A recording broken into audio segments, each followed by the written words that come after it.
They were talking Greek.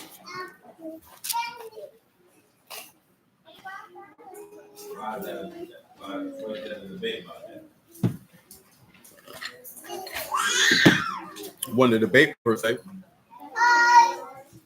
Different points of view. All right, y'all. We give praise, esteem, and honor to Abba and Shamayim in the name of Yahushua HaMashiach. Pick this up in John chapter 5, verse 39.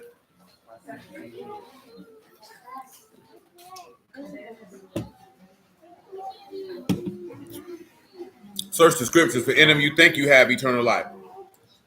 And they are they which testify of me. And you will not come to me that you might have life. I receive not honor from men, but I know you, that you have not the love of Alahym in you. I come in my Abba's name, you receive me not. If another shall come in his own name, him you will receive. How can you believe which receive honor one from another, and not the honor that comes from Alahym only? Do not think that I will accuse you to Abba. There's one that accused you, even Moses, in whom you trust. Had you believed Moses, you would have believed me, for he wrote of me. But if you believe not his writings, how can you believe my words? All esteem and praise of Abba and Shamayim in the name of Yahushua HaMashiach. Shalom, Brother Herman. Shalom, Quran, man. 1 Timothy 3 and 14. Shalom, Brother Marvin, man. These things write I unto you, hoping to come unto you shortly. But if I tarry long, then you may know how you ought to behave yourself in the house of Alahym, which is the assembly of the living Alahym, the pillar and ground of the truth. And without controversy, great is the mystery of godliness. Alahym was manifest in the flesh, justified in the Ruach, seen in Malachim, preached unto Gentiles. Shalom, Imran. Believed on in the world, received up into esteem. They were talking about some old foundational Black American stuff. I don't know what the hell that is. Don't even care. But a lot of them African niggas feel like you ain't got no culture. They just look at you different. But I mean, shoot, niggas should know that by now.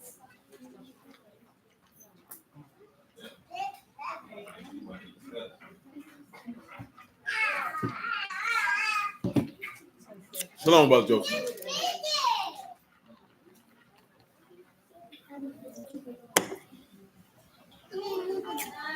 I need to pick this up at.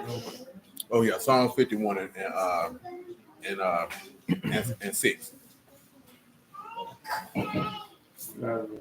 Behold, you desire truth in the inward parts, and in the hidden you shall make me to know wisdom. Purge me with hyssop, and I shall be clean. Wash me, and I shall be whiter than snow. Shalom, Sister Virginia. Make me to hear joy and gladness. The bones which you have broken may rejoice. Hide your face from my sins, and blot out all my iniquities. Create in me a clean heart, O Alahym, and renew a right ruach within me. Cast me not away from your presence. Take not your Kadash ruach from me. Restore unto me the joy of your salvation, and uphold me with your free ruach. Then will I teach transgressors your ways, and sinners shall be converted unto you.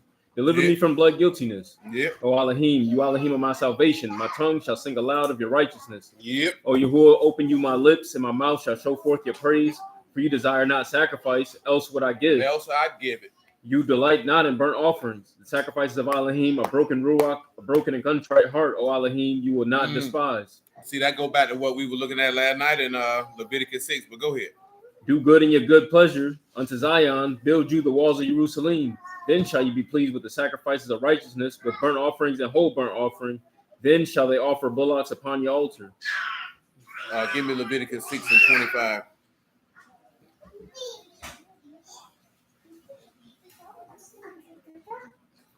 Speak unto Aaron and to his son, saying, this the law of the sin offering. In the place where the burnt offering is killed, shall the sin offering be killed before Yahuwah. It is most Kadash. The priest that offer it for sin shall eat it, and the Kadash place shall it be eaten. In the court of the tabernacle of the congregation, whatsoever shall touch the flesh thereof shall be Kadash. When there is sprinkled of the blood thereof upon any garment, you shall wash that whereon it was sprinkled in a Kadash place. But the earthen vessel wherein it is sodden shall be broken. And if it be sodden in a brazen pot, it shall be what? Be sodden in a brazen pot. What's sodden? What does that mean to be sodden? Oh, y'all done forgot already. My God, today. That's bashal, to boil, to cook, to bake, to roast, ripen, to grow ripe. For roasting. Go ahead. And if it be sodden in a brazen pot, it shall be both scoured and rinsed in water. Scoured meant what? Clean. Clean it. And what type of pot? Brazen pot. What was brazen again? These niggas don't know they talking to each other. They looking crazy in the wind. Nickel, chef, a copper, bronze. You read definition. Ain't nobody ask you to do that. You helping them out. Shalom, Eric, man. Go ahead.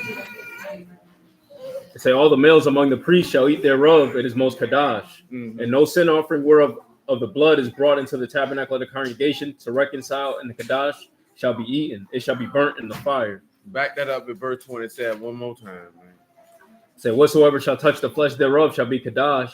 When there is blood, when there is sprinkled of the blood thereon upon any garment, you shall wash that whereon it was sprinkled in the kadash place. Go ahead. But the earthen vessel wherein it is sodden shall be broken. That's it. If it be what? Sodden shall be broken. Broken. Now go read what that was. Psalm 51 and 14 one more time.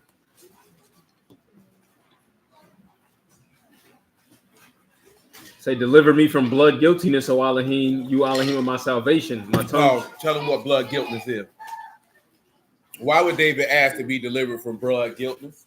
That's dumb. Blood. Why bloodshed. Why would he be asked to be delivered from blood guiltness? Oh, y'all must not be paying attention. We can go ahead and just cut this short right now. I can go home. No, he didn't say nothing about no sacrifice. Read it again. You said a lot, dude. Say, deliver me from blood guiltiness, O Alahym, you Alahym of my salvation. Sacrifice ain't got nothing to do with blood guilt. He's talking about him being shed in the blood right inside. You know, he talking about what he did. So go ahead and read Genesis 9 and 6. Whoso shed man's blood, by man shall his blood be shed. From the image of Alahym made he man. So that means his blood is what? His blood is upon him. What it is, Leviticus 20 and what? Shalom, Brother Dave. Shalom, Brother Rob. But verse 8. Or was it 19 and 8? Let me see.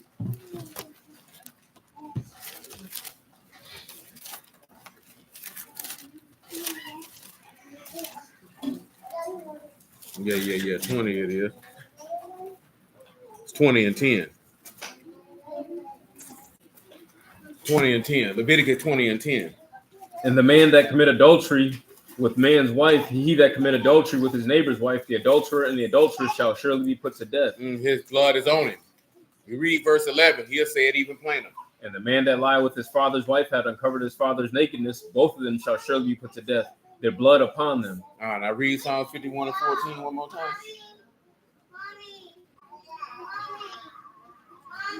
Joanne Hush.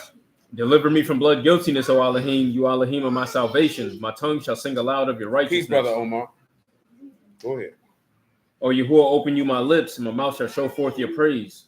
For you desire not sacrifice, else would I give. You delight not in burnt offering. The sacrifices of Alahym, a broken ruach, a broken and contrite heart. O Tell Alahym, them what broken and contrite is. We don't need ruach. broken is shabar, to break in pieces. That's the same word that's used for broken back in Leviticus chapter 6. Contrite is the cause, to crush, to be crushed, to be contrite, to be broken. Now go back to Leviticus 6 and 28.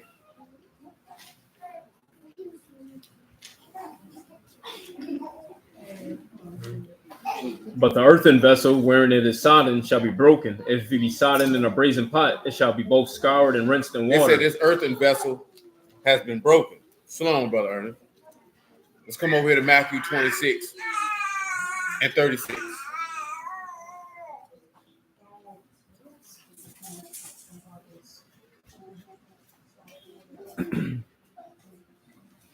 Then come Yahushua with them into a place called Gethsemane, and said unto the disciples, sit you here while I go and pray yonder. And he took with him Peter and the two sons of Zebedee, and began to be sorrowful and very heavy. Then said he unto them, my soul is exceeding sorrowful, even unto death. Shalom, Mika. Tarry you here and watch with me. And he went a little further and fell on his face and prayed, saying, What did he say? O my Abba, if it be possible, let this cup pass from me. Nevertheless, not as I will, but as you. And he At this point, this man is broken. Now we go to Luke 22 and see how further that is. I mentioned some of this last night when we were talking about an exhortation. Luke 22, verse 44. And being in agony, he prayed more earnestly, and his sweat was as it were great drops of blood falling down to the ground. And when he rose up from prayer and was come to his disciples, he found them sleeping for sorrow, and said unto them, Why sleep you? Rise and pray, lest you enter into temptation. And while he yet spake, behold, a multitude, and he that was called Judas, one of the 12, went before them. Back him up to 39. And he came out and went, as he was wont, to the Mount of Olives, and the disciples also followed him. And when he was at the place, he said unto them, Pray that you enter not into temptation. And he was withdrawn from them about a stone's cast, and kneeled down and prayed, saying, Abba, if you be willing, remove this cup from me. Nevertheless, not my will, but yours be done. And there appeared a Alahym unto him from Shamayim, strengthening him. Pause. If he needed to be strengthened, you don't think this man was broken? Broken as it pertains to agony. I referenced it. We'll read it. That's your head for it? Isaiah 40 and 25.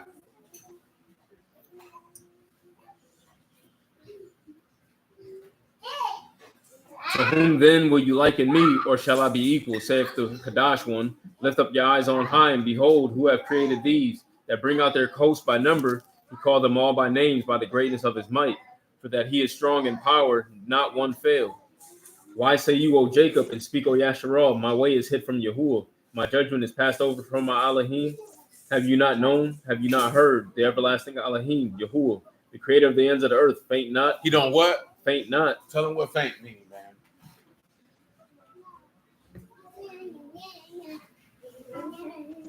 Faint is ya'af, to be or grow weary, to be fatigued, to be faint. Go ahead. Neither is weary, no searching of his understanding.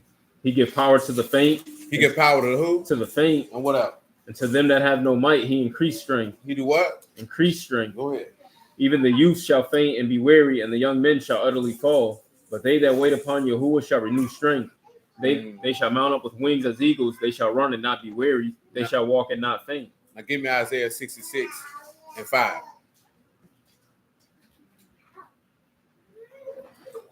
Hear the word of Yahuwah, you that tremble at his word. Your brethren that hated you, that cast you out for my name's sake, said, Let Yahuwah be esteemed, but he shall appear to your joy. They shall be ashamed. A voice of noise from the city, a voice from the temple, a voice of Yahuwah that render recompense to his enemies. Before she travailed, she brought forth. Before pain came, she was delivered of a man-child. Who have heard such a thing? Back that up. That ain't what I want. Give me verse 3.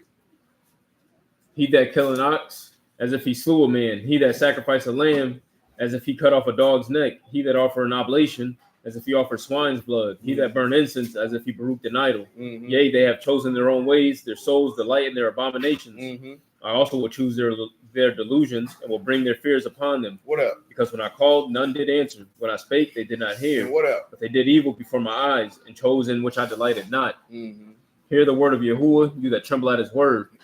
Your brethren that hated you, that cast you out for my name's sake, said, Let Yahuwah be esteemed. Let Yahuwah be esteemed. But he shall appear to your joy, and they shall be ashamed.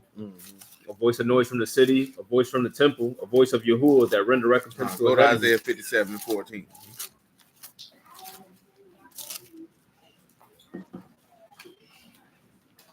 It shall cry, it shall say, cast you up, prepare the way, take up the stumbling block out of the way of my people.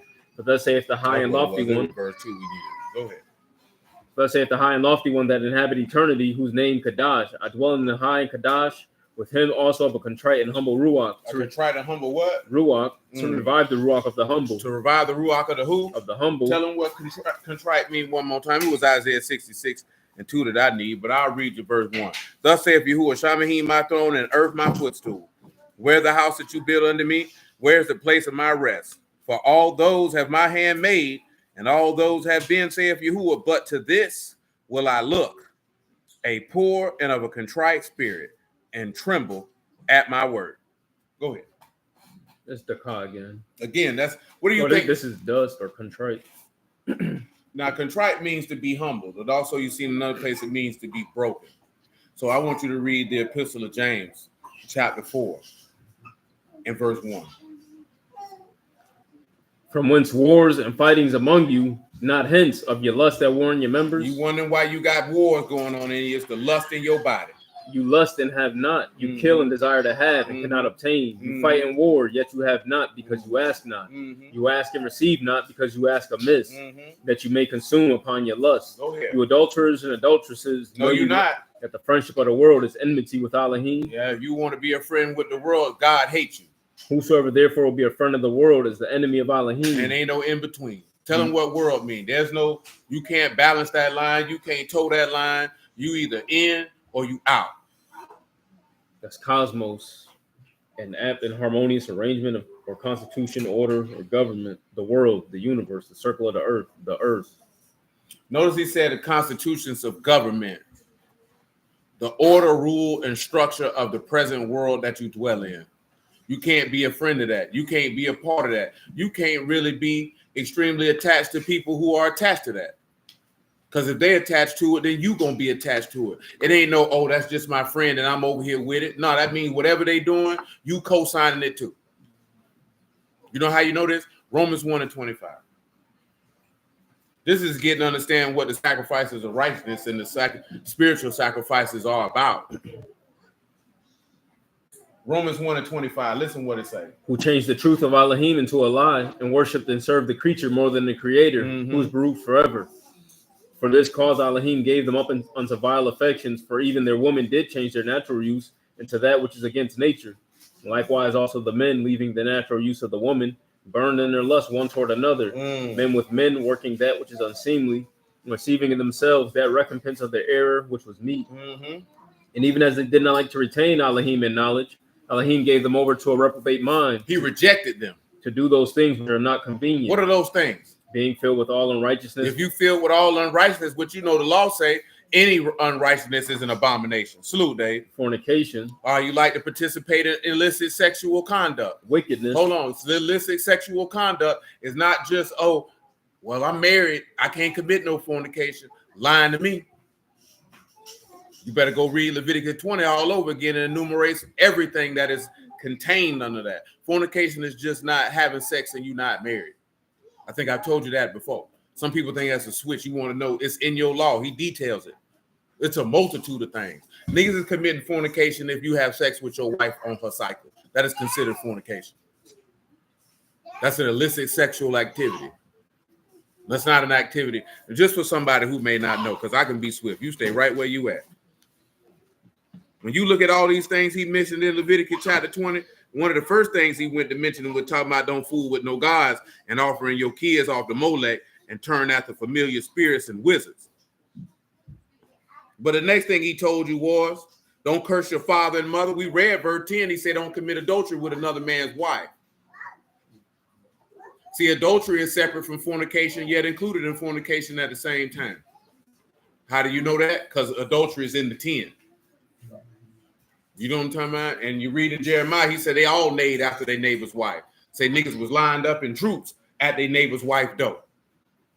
Ragged they hoe. But they were around her though.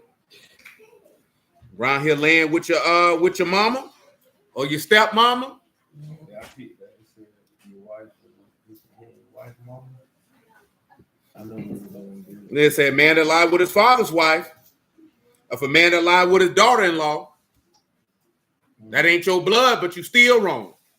You got some niggas like, shoot, I ain't, you know, that's my daughter-in-law. You nasty nigga. You want to lay down with booty hole? It's all in the same. You want to take a wife and her mother? He said you need to burn both of them with fire. Everybody. Oh, you like to lay with animals? Oh, a woman, then he put it on there. It's a lot of times a woman ain't mentioned. He said if a woman approach unto a beast, you kill her and that beast. You know, you like dogs to shalom, East, man. You like your dog to lick on your little coochie? You lay down with him, kill you and that dog. Like y'all ain't never heard stories of them nasty people around somebody putting peanut butter on their genitals and letting their dog lick it off. Shoot, some of these black girls done did it too, because they in the house kissing that dog in the mouth. Dog laying in the bed with them. It's a lot of stuff we like to put on white folks, because black folks just not, white folks nasty, they gonna tell you they did it.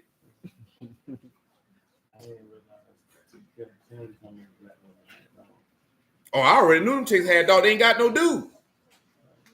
And you catch them on one of them late lonely nights and she ovulating.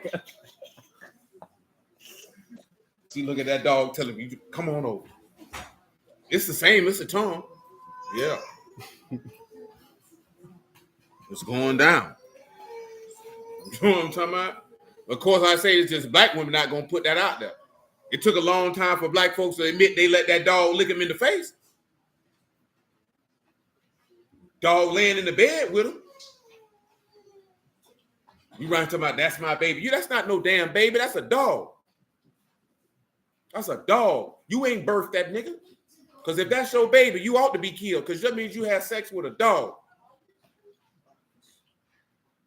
It's a wild beast out to be slaughtered. Look at the next thing he say, man. If you take a sister, your father's daughter, your mother's daughter, don't do it. If you lie with a woman having her sickness, she discovered her fountain. You've uncovered the fountain. Now, what do you think he talking about with sickness? Give him that definition of sickness right there in verse 18, man. Yeah, that's fornication too. You want to lay with your auntie? Nasty bastard. Dave, faint, unwell, faint, weak, menstruous. Any type of menstrual blood. Afterbirth blood, any blood. You going around there? You done committed a sin worthy of death. You's a nasty bastard. You want to lay with your auntie? You want to take your brother's wife? You want to lay with your sister-in-law? All that's fornication. And anything else you could conjure up in your mind, go along with it. Come on with it, man. He said, I'll let my dog lay on my bed when he's clean sometimes.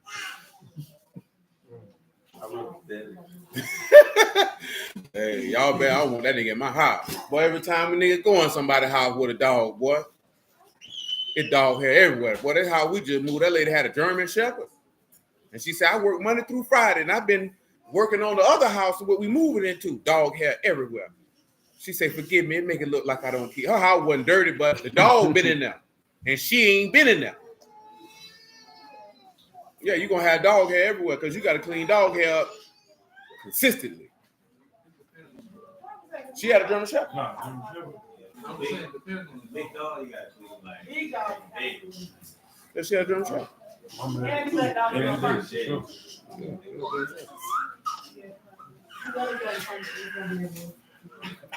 Yeah, that's what she said. She said, "This see the ottoman." She said, "That's just for him. He can't get on my other furniture." I was like, "This here to shoot. That nigga ain't finna be in my house." Because if I got to feed this nigga, he can't never go get a job to feed himself. He can't stay here. Damn, you gonna eat the dog? Oh, you ain't lying though, because I done cleaned some houses and dog hair was in the refrigerator.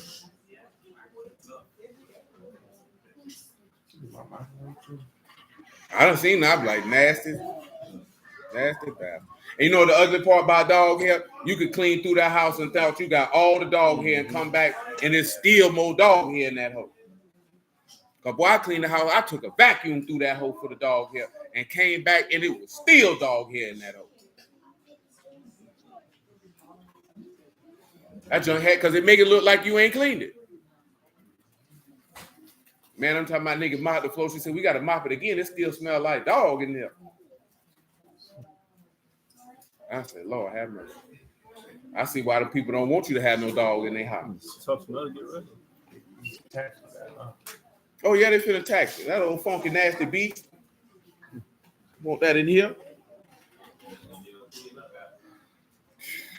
Well, it look like you can clean up all you want, boy, and you still gonna have to hire a professional to come in behind you.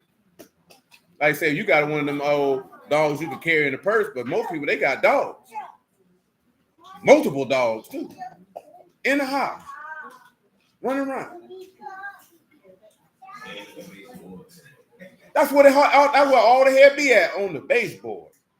What is this nigga doing on the hair on the baseboard? Why is he over there?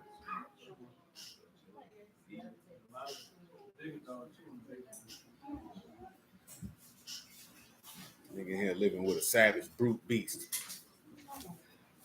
My God, today. Come on, man. No, ain't no dog my best friend. Hey, buddy. You just want a nigga look at him. All that nigga can do is pant and eat up all your food. Come on, man. Can I finish the Romans then? Yeah, he said my friend said my house don't smell like dogs. He said it wasn't for him barking. Nobody know I had one. She said she put her dog in the garage. It's a lady in our neighborhood, dog be in the garage barking. That nigga sound like he want to get out and bite everybody. No. That was the people next door. It's in the other cul-de-sac on that side. Nigga be walking, boy. I'm talking about that nigga sound like every time somebody walk by there, like I'm gonna bite the first nigga I can when I get out of here.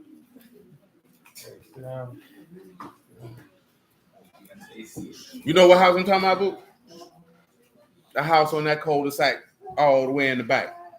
That black lady staying there. She just started putting that nigga in the garage, boy. I'm talking about, I hear it in his bark. That nigga angry.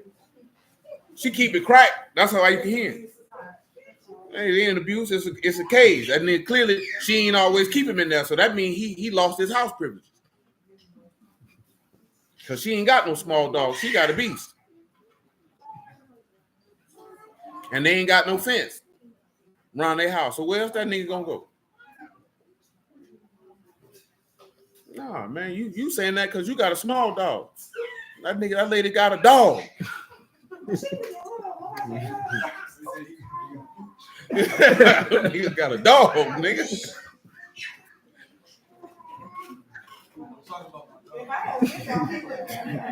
Shoot, the next door neighbor to us, boy, that nigga got 3 dogs. Like real dogs. Like I don't know what kind of dog them is. Them niggas vicious. Like this nigga he walk them all 3 of them at the same time. They be dragging that crack. And he ain't no small dude. That nigga dogs look like if they get loose, boy, you going to the hospital. If you don't go ahead and kick them in their face off top. Man, if a dog run at you, man, I would advise you to just go ahead and kick that nigga in the face, swing on him off top. If you ain't quick enough to get away, you just might as well square up and fight him. Yeah, you might as well just square up, because if you can hit him in the nose, he might back down.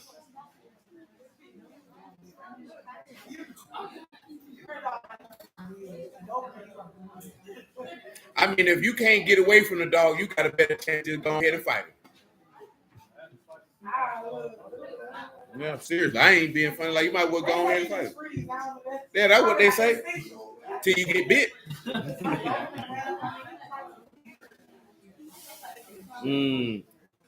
Oh, Mika said her dog lost his house privileges also.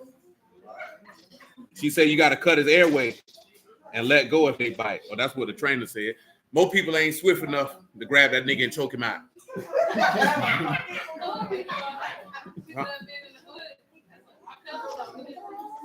Yeah, that's the best thing, because I would taught you supposed to hit that nigga in his nose. You know what I'm talking about? But shalom, brother Marcus. But choking him out work too now. If you can get around his throat. Choke him right on out. That's a boy. Because if you ain't got the speed, boy, you finna go down. That dog get you, boy. You bit. You done. It's on Friday. Get your ass posted. What's up, bro? Come on, man.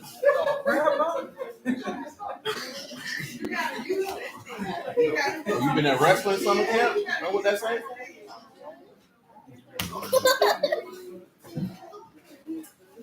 In verse 29. Verse 29. Or what? Romans 1. Romans 1 and 29. Say being filled with all unrighteousness. And what? Fornication. And what else? Wickedness. You know what wickedness is? That's complete disagreeable behavior. Covetousness. You already know what covetous is. That's idolatry. You got unbridled lust. Maliciousness. You like to be, you know what it is to be malicious, don't you? Come on. Full of envy. Y'all, you envious bastard. Murder. You like to kill niggas, huh? Debate. You hate niggas in your heart. You like to be contentious all the time. Deceit. Y'all, you lie all the time. Malignity. You like to be malignant. You like a cancerous tumor. Whisperers. Rotten bastard. Now you like the devil. You're always whispering. Backbiters. You like to slander people. Haters of Alahym. You hate God. Despiteful. Man. proud, boasters, inventors of evil things, disobedient to parents. Disobedient to your parents. Without understanding. Now, notice when he wrote this letter about being disobedient to parents, he's not writing to no kids. These grown people. You know what I'm saying? Now, Madal was talking about this the other day, and as far as scripturally, how he would look at it, is that you weren't considered grown scripturally until you hit 20. And he was basing that off of that he said everybody, when he said everybody 20 and upward would get in the land. So basically, he was like, you could read into that 19 and under would be considered a child. You know what I'm talking about? Which I can see his point of view when it comes to that, because that's what the man said, everybody 20 and upward. You got y'all. I'm through with you. I'll let the young ones get in here, which is probably what it was along the lines of that situation with Tamar. He probably wasn't super young, but he wasn't on the threshold where they would get somebody to be married. You know what I'm talking about? I'm thinking, because they were arguing that because we were talking about the Talmud. I didn't hear all the details of that Talmudic conversation, so I ain't going to go into this, that, there, and the third, but basically it said something along the lines about marrying off a 3-year-old. You know what I'm saying? I ain't exaggerating, because some of the Jewish people got offended because we wasn't trying to hear what they were talking about. And it's quite disturbing, nonetheless. You know what I'm talking about? 3 years in one day. Yeah, say something about a hymen and all this whole extra stuff. That junk crazy. You know what I'm talking about? 3-year-old. But just what you look at text-wise, you probably weren't marrying somebody till you were over 20. You know what I'm saying? That 16, 17, 18, 19 years old, they probably didn't do that too tough. Like, nah, you're not getting my daughter that young. Because, you know, a lot of dudes want to make it seem like once a woman hit her cycle, now she get married, like dudes marrying 13 or 14-year-old girls. You know what I'm saying? And they look at it that way because since it don't explicitly say it, because some people look like the word don't protect women because they believe like, oh, you have to marry your rapist. When they talk about a man laying with a woman who's not betrothed. But it doesn't really delineate in that passage that was sexual assault, especially considering that he said if a man rape a woman, it's the same as if he rise up and kill a man. You know what I'm saying? So if it's the same as him rising up and kill a man, and a woman lay down with the man, then 9 times out of 10, you should be able to ascertain that she was a willful participant. You know what I'm talking about? Because unfortunately, and even still in this day and time, and all y'all women in here know it, that a lot of women participate in risky sexual behavior, and then when the consequences come, they try to play the victim on the back end and say a nigga did something to them. When really, you were tossing coochie all over the place. It's a lot of brothers been killed. When I say killed, I'm talking about hung or in prison. But they were fooling with them white women, and the white women said they raped them when they people found out that they were having sex with a black dude. Shoot, my homeboy almost went to prison for that when we were young. That's one of the reasons why I was never with that, though. They wanted to go run a train on some shit, and her people came home, and she screamed rape, and them boys went to juvenile about that. You know what I'm talking about? It ended up coming out that she was fabricating, but that's what you niggas get.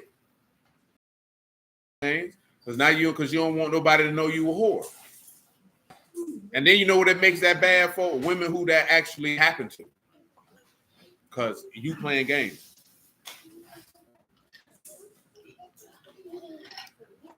Because unfortunately, in my personal opinion, there should be some type of criminal consequences for a woman who screamed rape on a man and she lying. So that doesn't ruin your life. You know what I'm saying? That doesn't ruin your life. You know the nigga Brian Sutton, whatever that nigga name was, that nigga lost his whole football career because a woman lied on him about that. And he went to prison for it.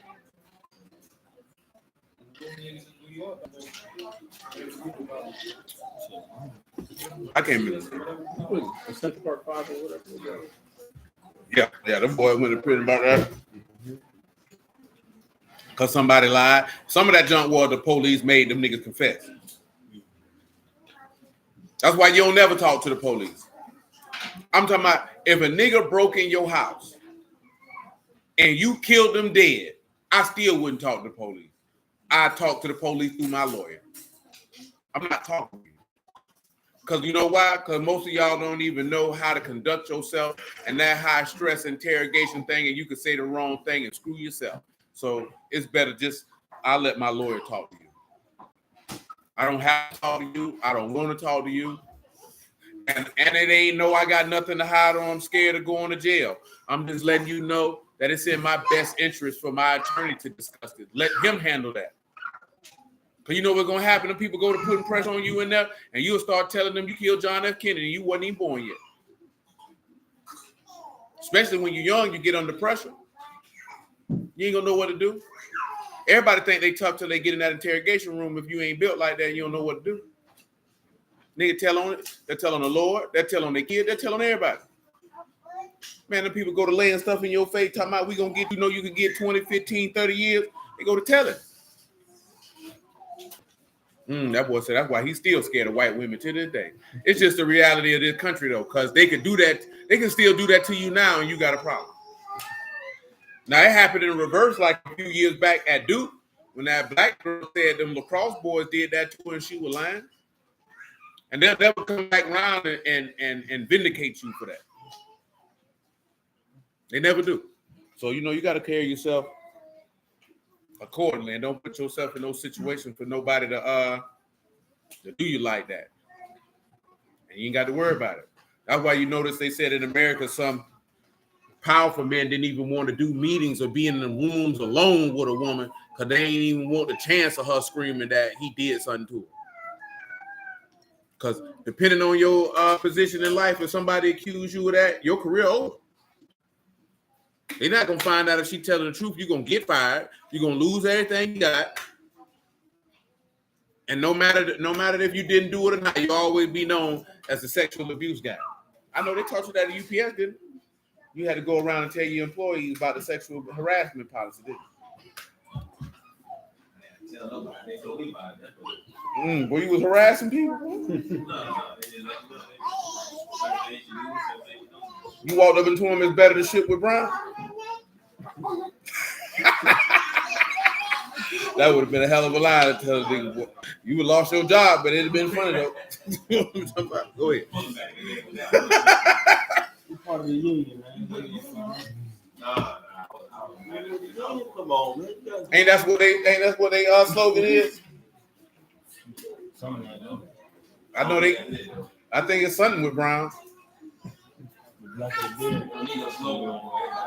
Say everybody know United Parcel, huh? See, that's what it takes, baby. Ship it with Brown. It's better with Brown. Come on.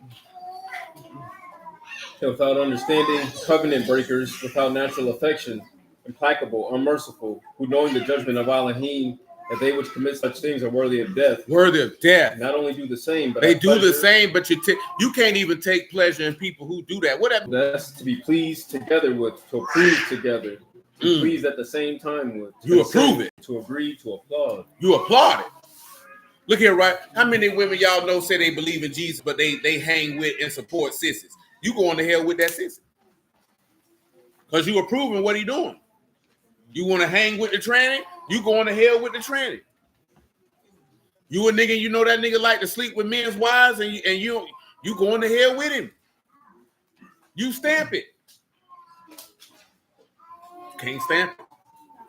You can't stamp it. You can't go along with it. And sometimes, as the statement goes, saying nothing is borderline approval. You know what I'm talking about? So you think, well, that's just them. But if you sitting around there with them, you approve it. Because if you didn't approve it, guess what you would do? I'm finna go home. Like if I pull up on some niggas, man, these niggas go to smoking and drink, man, I'm finna go home, bro. I'm not finna sit around this.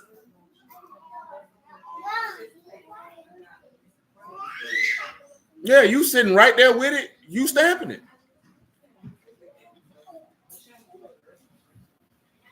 Man, look here, man. You had to let I don't approve of nothing you got going on. It say standing next to him. But that boy put the aim with 3 and 3 on there. Hey, see, you know, I ain't like this here. It's some stuff, but I couldn't have no gay relative, boy, because I ain't got no dealing with you. You want to eat coochie and put on strap-ons? You strap on away from me. If you like hot dogs in your buns, you go to the doggone fair away from me. Don't come over here. Don't bring none. I don't want to hear nothing about your faggot forays. You know what I'm talking about? Don't tell me about your faggot friends.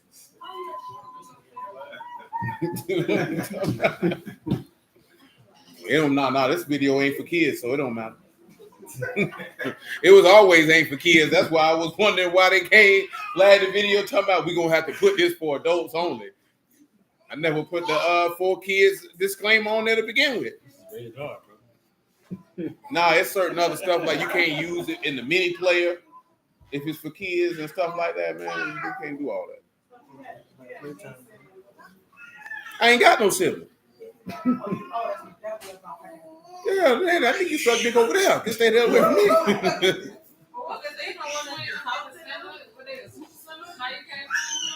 I mean, when it comes to that shit, you gotta stay over there with that. I mean, but it no different, nigga. If you like to smash hoes, you gotta stay over there with that. Yeah, if you like, we were just talking about this yesterday when they were talking about why do women. Dude, question was why do women cheat so much when it's really about the same. You know what I'm saying? But the point of the matter is the book tell you if you sleep with a man's wife, you lack understanding, and a wound and a dishonor, you gonna get it. If I know you willfully and knowingly smash men's wives, boy, you gotta stay the hell away from me. Because I know bad luck coming for you. And I don't want that nowhere around me. See, I don't want that around me because when the wrath comes, I don't want to be with you when it comes. I don't want to be in no situation where I might have to be like, oh, see, you lucky your Jehoshaphat was with you. Because if he wasn't with you, I wouldn't see you or acknowledge you. I might not get your Jehoshaphat treatment. You know what I'm talking about? He might be like, hey, you with him? I'm taking you away with him. So I'd rather you just stay over there with that. Just stay right on over there with that. See, I ain't talking about you pull up to no family function. You know exactly what I'm talking about. You stay over there with that. I don't really want nothing with what you got going on with that. I can come holler at you. It's for you can call me. But then again, though, what I'm going to talk to a faggot about? No, I'm talking about, I know they ain't, I don't want to talk to this nigga, period. You ain't got nothing, there's nothing in your life you got going on I care about. Not when you trip on it. Once you start tripping on the side of sexual perversion, ain't nothing in your life I even concerned about it anymore. No, that nigga don't trip. That nigga sit at the house and just be looking stupid. Because he said his old lady said she want to be saved, but she don't want to give him no coochie. And they've been together for damn near a decade. Been living with each other for 10 years. So this is your personal. Yeah, I don't want you around me. I ain't never said that with no word. I said, you stay your faggot behind over there. Now, remember, he told you must needs go out in the world. You know what I'm talking about? But I don't have to have intimate fellowship with you. Y'all know that verse, right? What that is? Go ahead, get it for him. 1 Corinthians, so I think that's 5, if you would. 5 and 12. Shalom, what's good? Hold on, man. He said you don't pull up. Yeah, that's what I'm talking about, man. You gonna have to go out in the world and be around sinners, but do you have to be intimately tied with people like that? No, I'm not. I'm good on that. Like, I'm not coming to your birthday parties. Next thing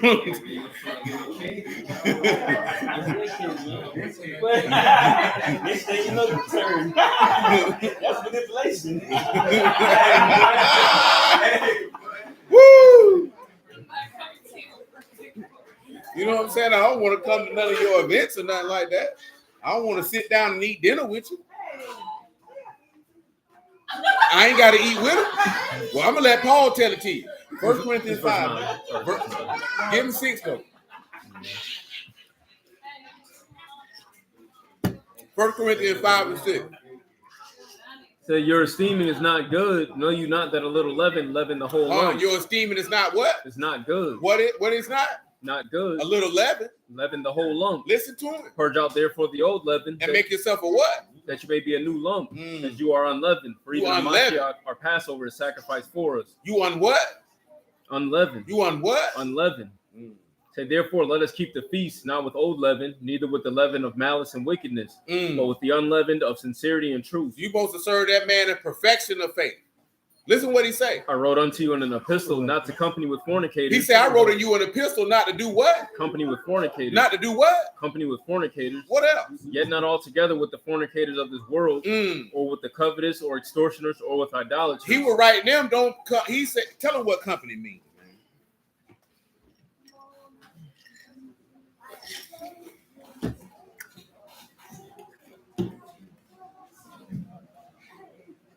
That's Sanaga, a mignumi. That's to mix up together, to keep company with, to be intimate with one. To be mixed up together, to keep company with, to be intimate with, to be close with. To associate with. To associate with. Paul, Psalms 1 and 1. You think you're going to sleep? I can help you. Say, Baruch the man that walk not in the counsel of the ungodly, nor stand in the way of sinners, nor sit in the seat of the scornful. Stand in the way of sinners is to go in their lifestyle. He said, you blessed if you don't do that. Notice what he said, verse 9 again, 1 Corinthians 5. Listen what he said. I wrote unto you in an epistle not to company with fornicators. Not to company with, we just read everything that a fornicator is, correct? Mm-hmm. He said, don't fool with people like that. Listen. Yet not altogether with the fornicators of this world, or with the covetous or extortioners. See, he about to take it a step further. Then he say not only with fornicators, but covetous men and extortioners, don't keep company with them either. Or with idolaters. Or with idolaters. For then must you needs go out of the world. He say you're going to have to go out in the world. You're going to run across that anyway. But now I have written unto you not to keep company, if any man that is called a brother. But he took it a step further. He said, if any man call himself a brother, he said he be a fornicator, don't fool with that nigga. Or covetous, or an idolater, or a railer, or a drunkard, or an extortioner, with such a one know not to eat. He telling you don't even sit down and eat with him.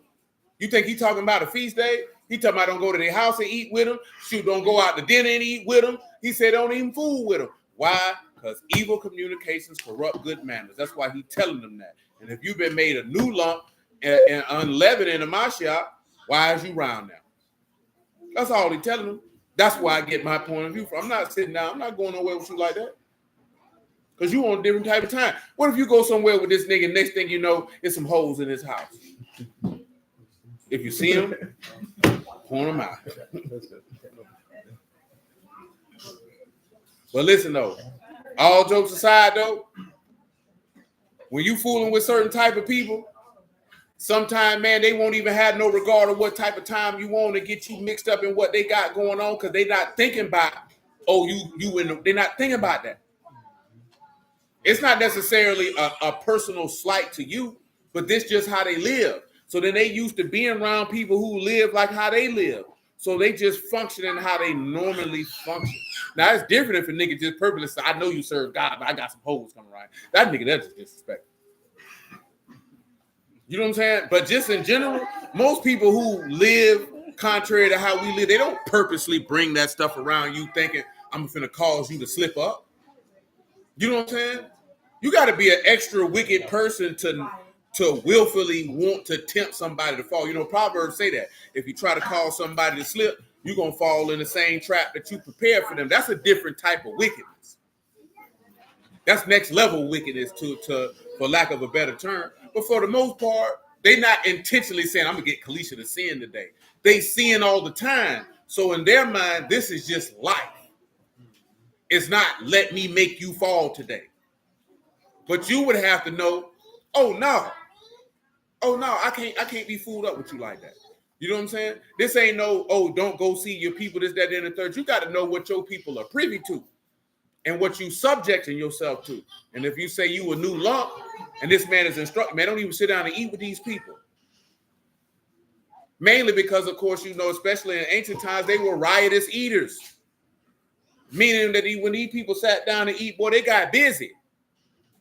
Meaning they were getting drunk. The inhibitions is getting lower. They having it ain't like how you got now. You pulling up to some doggone Carrabba's and Olive Garden and Morton's and all this other stuff, and then you going home.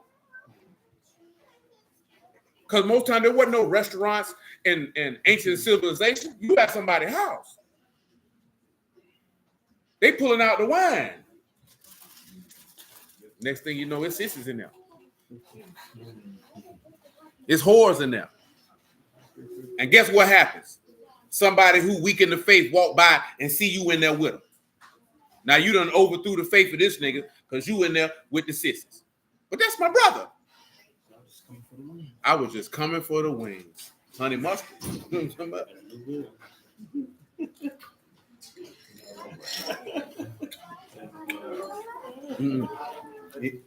What we do?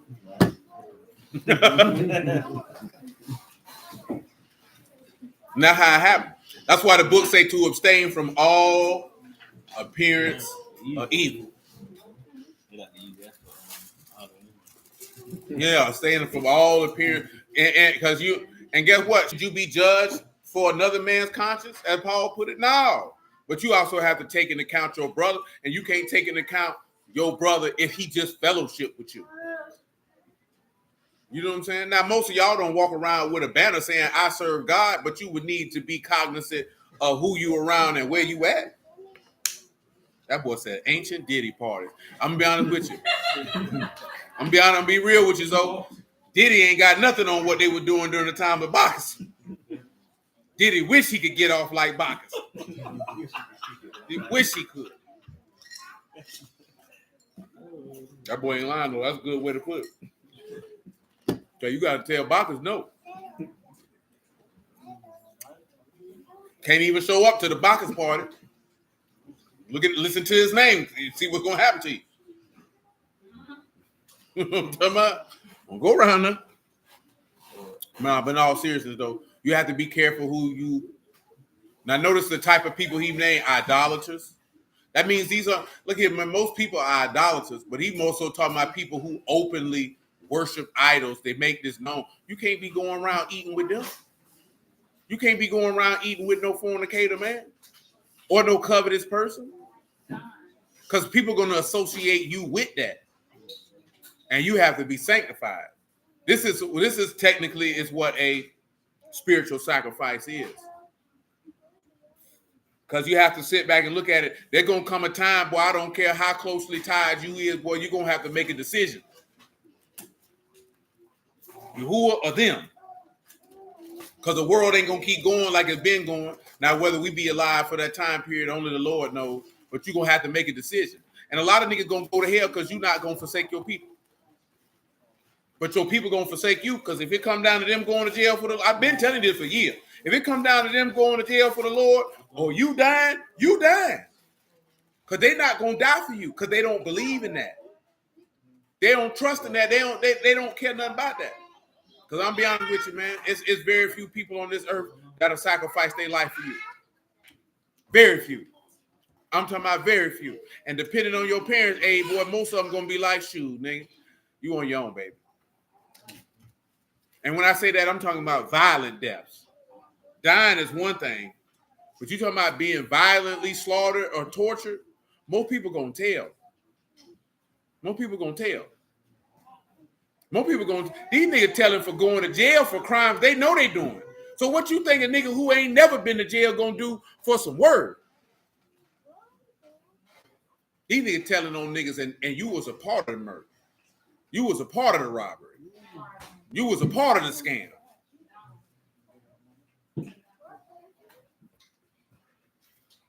These niggas gonna tell on you. So and the reason why you have to be aware of that, because if you don't really have that in your brain when they tell on you, you're gonna be mad with your whore. And you're gonna walk around disillusioned, angry, bitter, and resentful, not understanding why they did you like that. When it really wasn't nothing personal against you, it was just a reflection of the hatred of the God that you serve. You know what I'm saying? A lot of times, if you don't call any pushback with your people about some word, it really ain't had nothing to do with you. It was all about you and their hatred for him.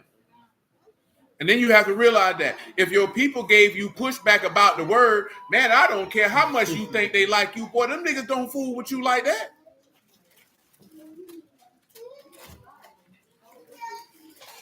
I ain't talking about if they don't agree. I'm talking about pushback. You know what I'm talking about? I'm talking about passive-aggressive statements of disrespect. You know what I'm talking about? Passive-aggressive or overt statements of just outright blasphemy. Boy, that's how they see you. Because that's how they see your God. That's not going to change because he done caused them to be at peace with you for a season. Them niggas still don't like you. Yeah, that don't change. If they can walk around and talk down on your God, well, that's how they feel about him and you. And you'd be a goddamn fool to try to, well, that was my grandma. No, grandma don't like you. Because she don't like your God. And you got to deal with that. You have to accept that. Come on, man.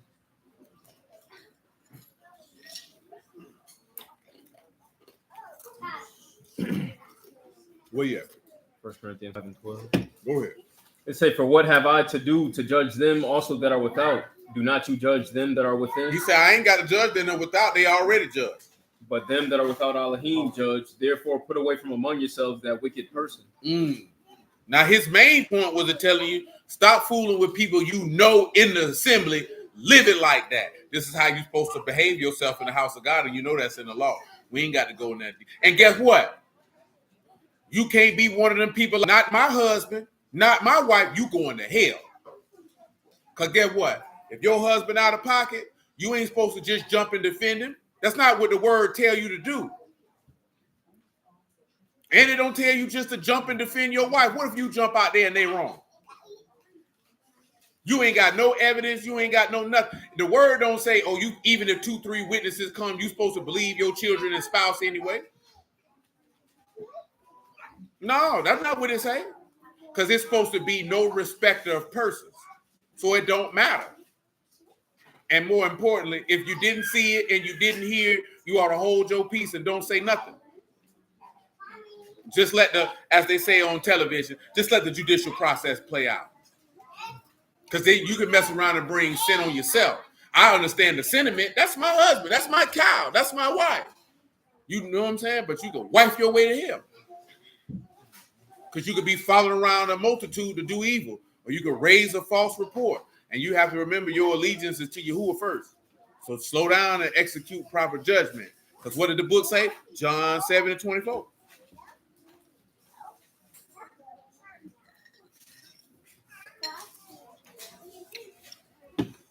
Judge not according to the appearance, but judge righteous judgment. Judge not according to the what? To the appearance. To the what? To the appearance. But judge what? Righteous judgment. Isaiah 11:3. Don't judge it by what it looked like, what you think it is. Judge righteously. It shall make him of a quick understanding in the fear of Yahuwah. Back up. No, matter of fact, you good. You good. And he shall not judge after the sight of his eyes. He shall not judge after the sight of his eyes. Neither reprove after the hearing of his ears. He's not going to correct nobody after hearing of his ears. So righteousness shall but he judge the righteousness will he judge the poor. and reprove with equity for the meek of the earth. And what is telling what equity is? Again, no equality, but equity. Equity is mishor, a level place, uprightness. He only going to correct what you saw, upright, level, just weight, just balance. People would be a lot better off if you stop judging according to what you heard and judge righteously. Don't say nothing. If you didn't see it, don't speak on it. You can't give a judgment on that which you didn't see, especially if you didn't inquire diligently. And that's only just in the elders and the Levites' job to do that. This is why Matthew 18 tells you that if you got an issue, go one-on-one, get 2 to 3 witnesses, take it to the assembly so that they can do the diligent inquisition like the law say to do. So that whoever is justified can be justified and whoever's wrong can be reproved. That's why he tell you to do that. Then that cuts all that out. Because when you don't do that, then guess what happens? Stuff spread over here, you start having schisms. So you can't do that. That's not the operation inside the house. He didn't ordain that. Of course, you know who he told you if you caught worshiping an idol, who the first person supposed to stone? You supposed to stone him. So what does that mean? You ain't supposed to be stoning nobody. That means if your wife was out of pocket, you supposed to be the first one to check her. Somebody shouldn't have to see the same thing you saw and say something to her before you did. You know what I'm talking about? Shouldn't get that far if you saw it first. Now, that's one thing if she pulled some high school stuff. When you left the house, she had on a modest dress, and then when you left, she put on some hoe shorts and went outside. Now, that's different. But if you saw her outside with hoe shorts and you ain't say nothing to her, I'm just using something that's very extreme that you can visualize. You know what I'm talking about? You can't get mad at them because they said something to her, because you supposed to say something to her before she walked out the door with her birth canal exposed and booty cheeks hanging out.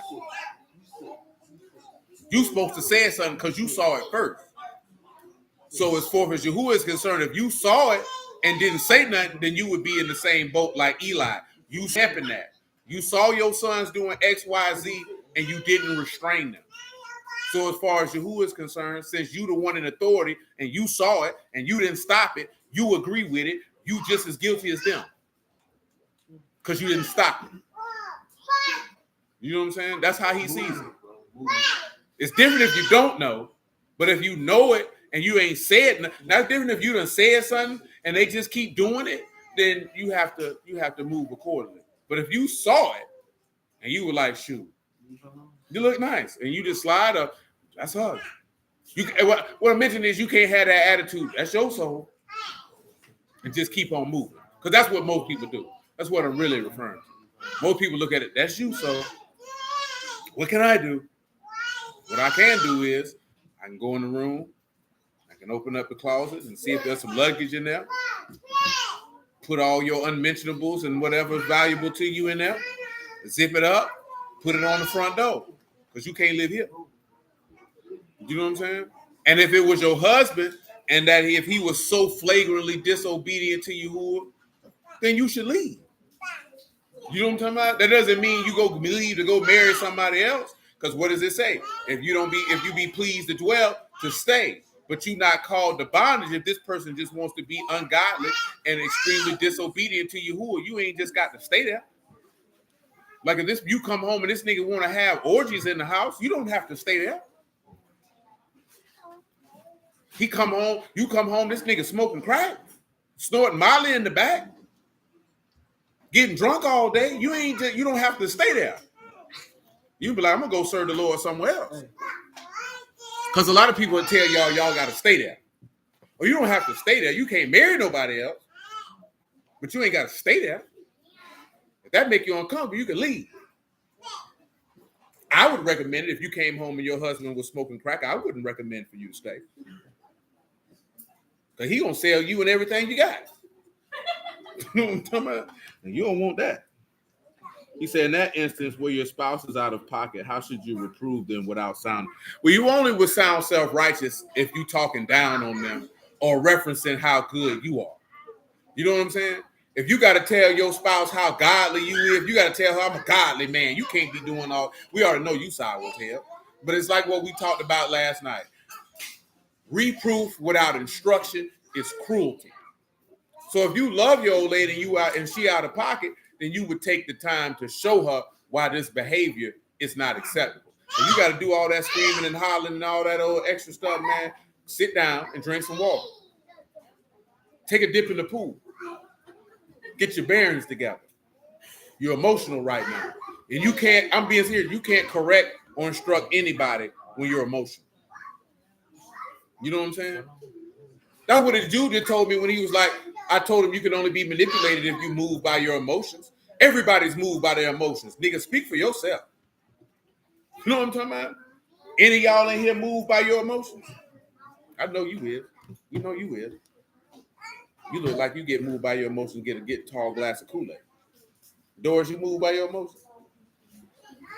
The lies you tell. Exactly that.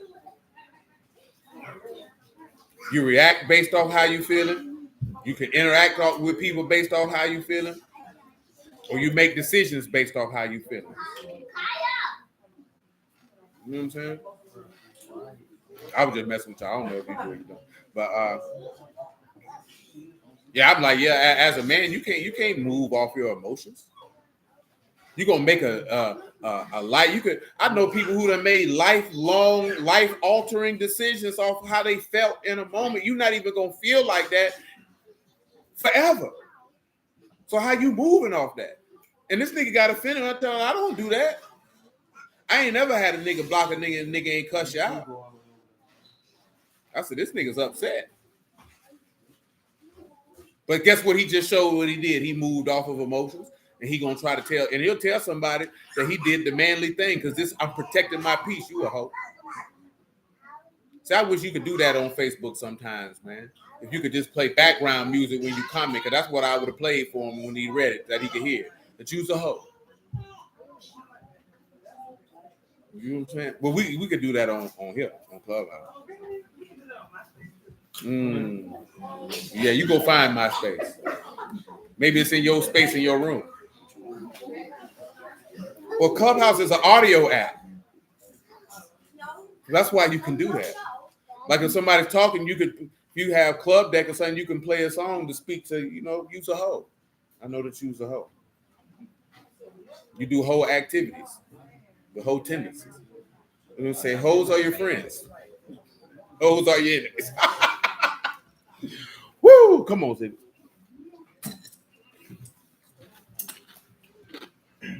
Say, but with righteousness shall he judge the poor and reprove with equity for the meek of the earth. That's good.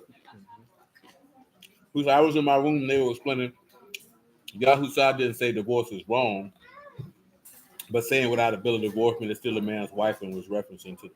Oh, them niggas crazy. That man say divorce is wrong. He was very clear on that. And Malachi is very clear on that.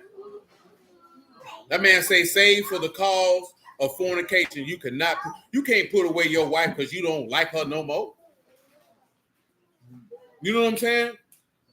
No, man. She got to be out of pocket. Like literally out of pocket. She got to do something that's in that Leviticus for you to do that. You don't do that, man. Hey, you gonna have to deal with it. You can't get rid of your wife because she don't cook the biscuits the way you want. Hey, man, because a lot of these dudes, they marry a chick who they really don't want to be married to, and then they find a reason to get rid of her, but you knew you never wanted to be with her in the first place. And I don't understand as a grown man why you would marry and take care of somebody you don't want. You know you could just be by yourself. You were that pressed for some vagina? You can't be that pressed. This thing too hot. A lot of these boys be that pressed though. You'll be surprised. It's a lot of Hebrew dudes that they marry the women they don't want. That's why they pass these women around like cigarettes. Let me get that show. Am I lying? A lot of these women get passed around. And I'm not talking about passed around in a whole type deal. I'm talking about going like, now she got another husband because these dudes be getting rid of them or these women just be leaving. You know what I'm saying? And these dudes say you could do that. So, of course, when you a horn dog, of course you're going to say, get Mark 10 and 1. Of course you're going to say, nah, it ain't nothing wrong with that because you don't want to be at the house stroking.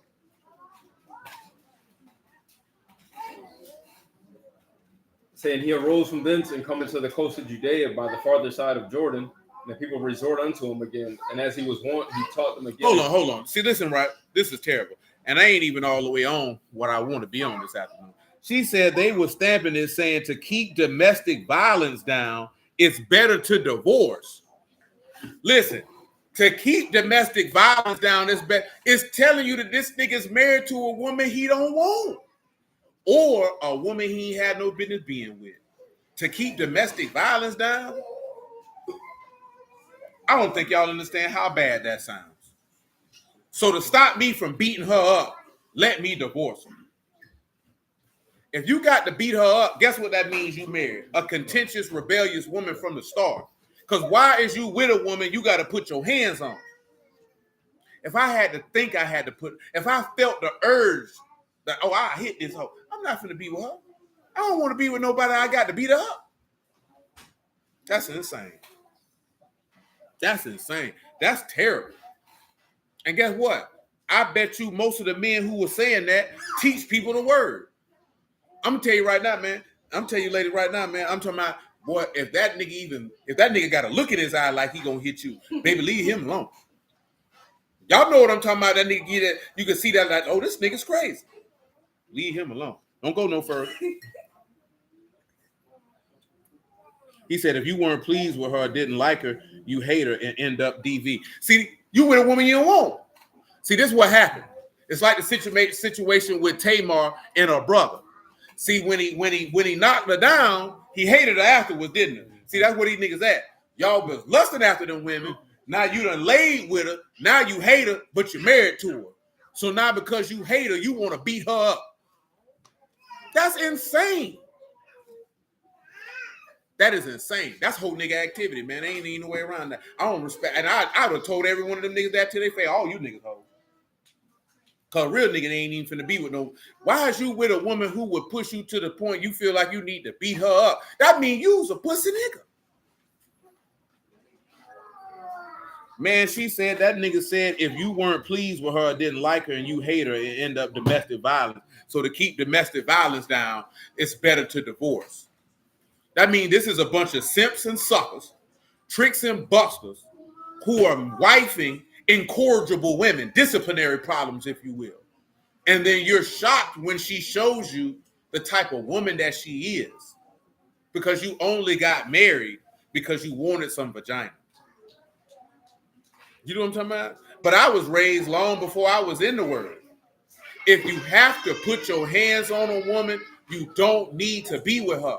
If you feel like she's moving you to put your hands on her, you don't. If she feel like she can put her hands on you, you don't need to be with her. If she think it's cool to cuss, scream, fight, throw stuff, you got to go. And I'm not dealing with that. Nigga think that junk cute, she throwing pots and pans, cussing y'all out.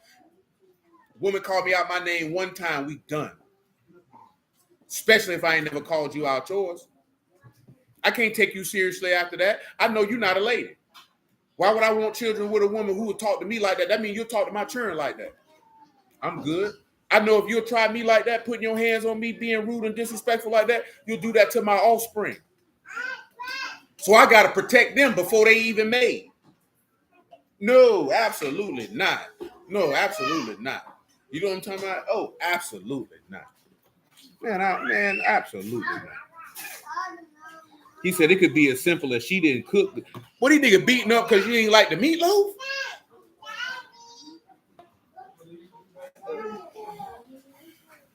My God, today. That's what they say. Then they say, you know what? These SpaghettiOs ain't right.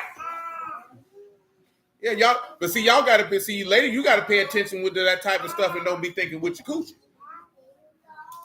You know what I'm saying? Guess what? If that nigga talk to you like that, if he'll put his hands on you like that, he'll put his hands on your children like that, and he'll talk to your children like that. And you would have risked your life to have some babies for a nigga to give them mental and emotional scars. That's why you stupid like your mama. You know what I'm saying? Come on, Sylvia. What we have? That's terrible. Mark 10:1. And he went from thence to come into the coast of Judea by the farther side of Jordan, and the people resort unto him again.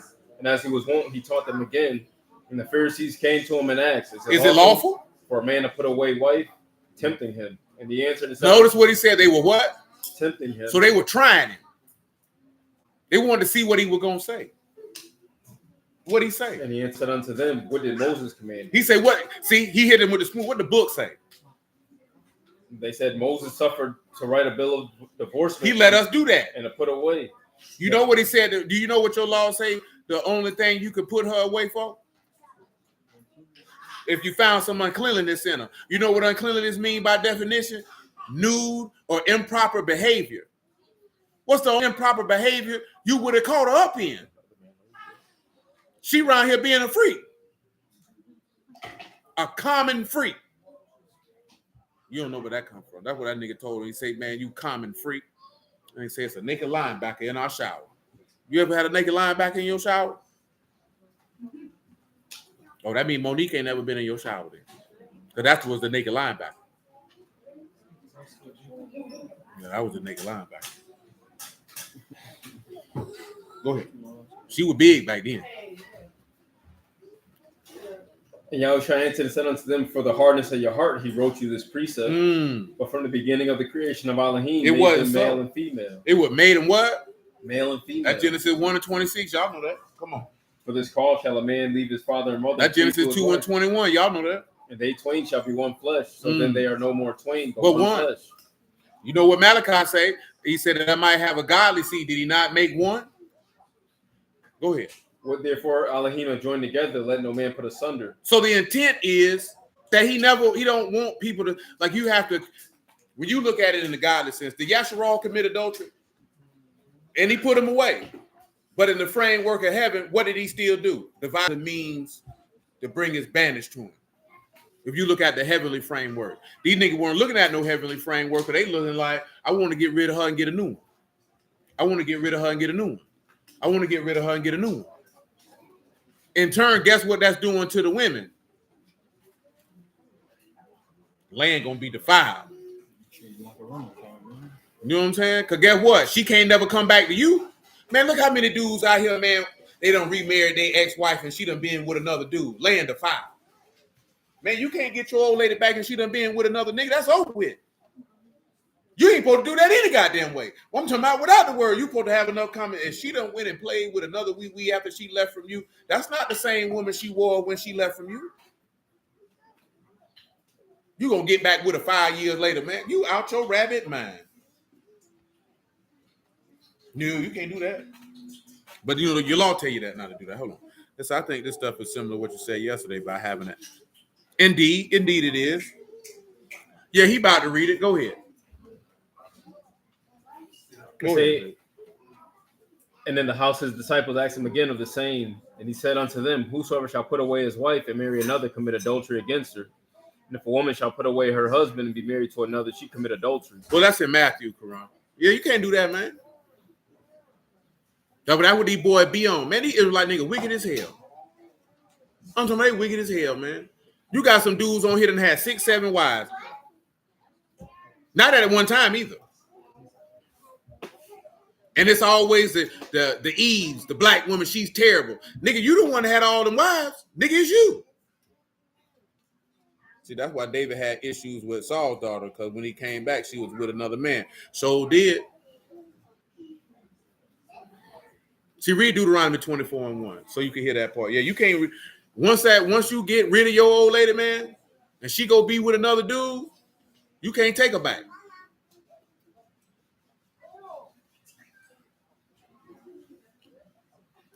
Well, you can take her back, but the land would be defiled. This land is already defiled, so I guess it don't matter. You know what I'm talking about? Go ahead. When a man have taken a wife and married her, and it come to pass that she find no favor in his eyes because he had found some uncleanness in her, then let him write her a bill of divorcement and give it in her hand and send her out of his house. Mm-hmm. When she is departed out of his house, she may go and be another man's. And if the latter husband hate her and write her a bill of divorcement and give in her hand and send her out of his house, or if the latter husband die, which took her to be his wife. Who you telling, though? Her former husband, which sent her away, may not take her again to be his wife. After that, she is defiled, for that is abomination before Yahuwah. That man said that's an abomination. And you shall not cause the land to sin. Listen, that man said that's an abomination. For you to be married to a woman, divorce her, she go get another man, she leave him, then come back to you. That man said, I hate that. He said, I hate that. Man, how many of you Hebrew niggas, you don't see them Hebrew niggas do that, man? My baby came back to me. Niggas been slapping her upside the head with kielbasas, boy. You took her back. But she been going for 7 years, man. Man, I'm not spinning the block on nobody. But you don't need, all jokes aside, that's not the same person. Especially with a woman, because a woman usually gonna take on the spirit of the man who she with. You know the worst thing a lot of dudes will get caught up with? You get with a woman and she still got the influence of the man before you, and she still uses slang, and she wants you to dress like him and move like him. She want him, and she just trying to make you be him. And look at you. Yeah, man, she changed my wardrobe. But man, I was shocked to hear how many dudes say they old lady buy their clothes and dress them. I said, your old lady dress you? That's terrible. That's terrible. You know what I'm saying? All I can think about was when you're in school and your mama lay your outfit out for you in the morning. You're a grown man. Huh?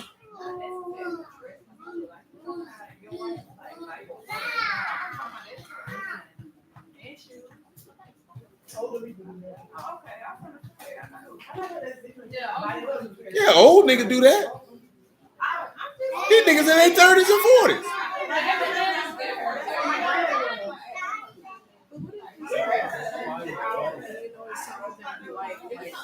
I know he'll like that. Let me just pick it up. Nah, buying a nigga a t-shirt and dressing a nigga is two different things. You being stylist. Yeah, like his jacket would be cute. I'm not gonna like it. He has a jacket just like this at home. Listen, you talking about buying a nigga outfit and dressing a nigga is two different things, Doris.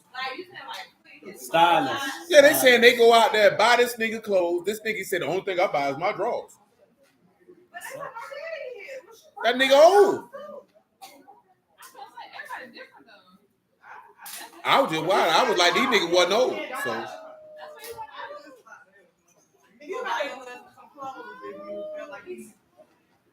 I feel like back in the day, like there was online, so you got a husband that don't want to go on the store, and I guess maybe that's why they do it. Yes. You like to shop. I'm okay, that's fine. You got your own style. no, that ain't even that there. It's not the fact. I know old niggas did this. That's not foreign to me.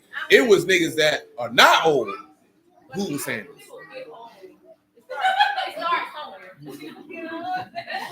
These niggas in their 30s. But if you got a daughter and they don't know how to shop and all like So what was you doing for clothes before you met her? maybe you got your mom bought them, and then when you, I don't know, you don't like to shop. I mean, if you got with somebody, Yes, ma'am. Yes, ma'am. Hold on. Hold on, y'all. Hold it. Hey, hold on. He said, is she gonna take all them clothes she bought him when she ready to leave? Hold on, because Sister Erica got a question. She says, if a woman marries a man that's been divorced, how is that marriage viewed? Read that verse again in Mark for Sister Erica real quick. She said, if a woman marries a man who's been divorced, she may have not caught it when he read that in Mark, because this Mark 10 is the only location, Erica, where he mentions what you just asked. You can pick it up in 10 and 10. They say, and in the house his disciples asked him again of the same. And he said unto them, whosoever shall put away his wife and marry another, Whosoever put away his wife and marry another, do what? commit adultery against her. Mm. And if a woman shall put away her husband and be married to another, she commit adultery. So that first statement he made, if a woman marries a man who's been divorced, that man is causing you to be an adulteress. He's causing you to be an adulteress. She said, what's wrong with a woman styling her man? What if he lacks fashion sense? I ain't saying there was nothing wrong with it, but I don't want no woman to style me, because you might be styling me based off another nigga. The nigga who you used to like who dressed like this. You got me dressing like this nigga. You see each other. Right. If you're a woman, what are you basing what you like off of? If a nigga already not dressing like that, what do you like? Because at the end of the day, you either basing it off on what you think a nigga should like or what a nigga you like dress like. Right. Facts.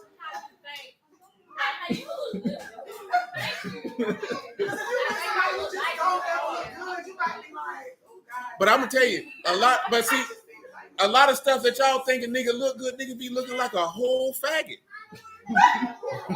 Nah, for real. Nah.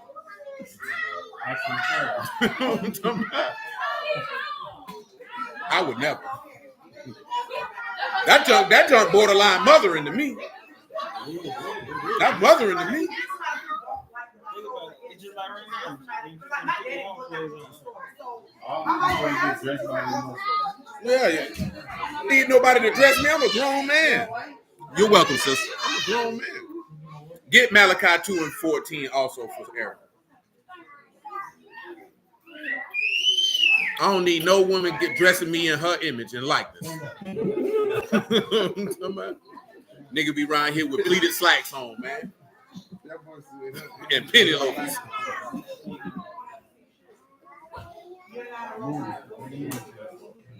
That boy said, now you out here looking like plies.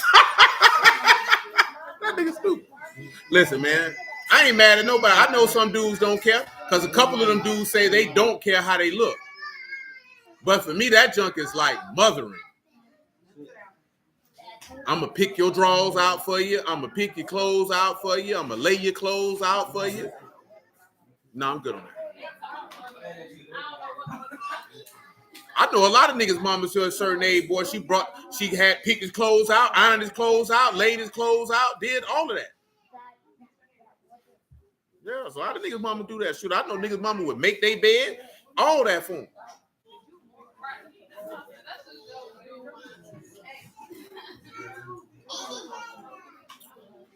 Yeah, I had been graduated for the point that I desired or wanted a woman to do a lot of things for me. I could do that for myself. It ain't even got that. I don't need you to dress me. No, she tried to sit on his couch. Because what you might like, I might utterly abhor. So I'm good on that.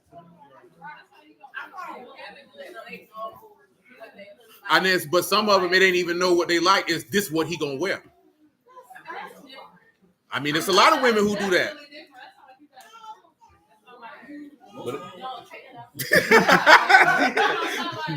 Come on, man. That's kind of doing for you. Say, yet you say, wherefore, because Yahuwah have been witness between you and the wife of your youth. To not for you to do what? Against whom you have dealt treacherously. Treacherously is but God. Stop being deceitful and lying towards your wife. Yet she your companion and the wife of your covenant. She's the wife of your covenant. That mean ain't no wife of your wee-wee. You ain't put your wee-wee in her and she was your wife. You need a covenant with that woman. You know the only person don't get a covenant is a concubine. That's it. But listen what he say. And did not he make one? Did he not make what? One. That take you back to, again, all this still in reality is how you ought to behave in the house of Alahym, because no man who in the house of Alahym should be treacherous with the wife of his youth. No man in the house of Alahym should be divorcing his wife for no reason. No woman in the house of Alahym should be leaving her husband for no reason and marrying another. But like I said, if that man in there getting high and getting drunk and doing some crazy stuff, baby, you need to slide. And God knows if he lift his hands up to you, listen, man, you should already be able to tell if this nigga gonna beat you up before you get married. No man turns into an abuser after a wedding day. He was already like that. And you already seen he was like that. You disregarded that. For whatever reason, you disregarded that. You can't put your life and the potential children you're going to have in the future life at risk because you living in la-la land. Huh?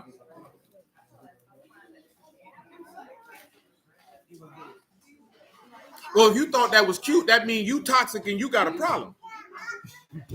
I'm just being honest. That's just in. If you think negative behavior is cute, that goes. Yeah, but my point is, when you think negative behavior, if you can recognize this is negative and you think it's cute, that's a sign you need counseling. You know what I'm saying? I'm not being funny. That's for anybody who listens. That's a sign you need counseling. Because when you hold, you'll look at strike one. You know what I'm saying? I'm aware of this is potentially problematic. You know what I'm saying? Versus, oh, that's cute. He really likes me. Now that's also a sign of immaturity, also, and not necessarily counseling. It's either or. It's either immaturity or you need some counseling. Now, if you in your teens, early 20s, it's probably immaturity. You in your mid 20s and 30s and up, you got a problem. You need to go talk to somebody. You know what I'm saying? Because that's not cute. That's no different if you're dealing with a woman and she's passive aggressive and you thinking, oh, that's just how women be. Strike one. I'm cognizant that you have a potential for negative interactions. You know what I'm talking about? So either I need to now see my big homie told me this when I was young. He told me don't let nothing slide with no woman. He said nothing, not anything ever. He said check it and check it immediately. You know what I'm saying? Because he said if you let it slide, he was like she gonna do it forever.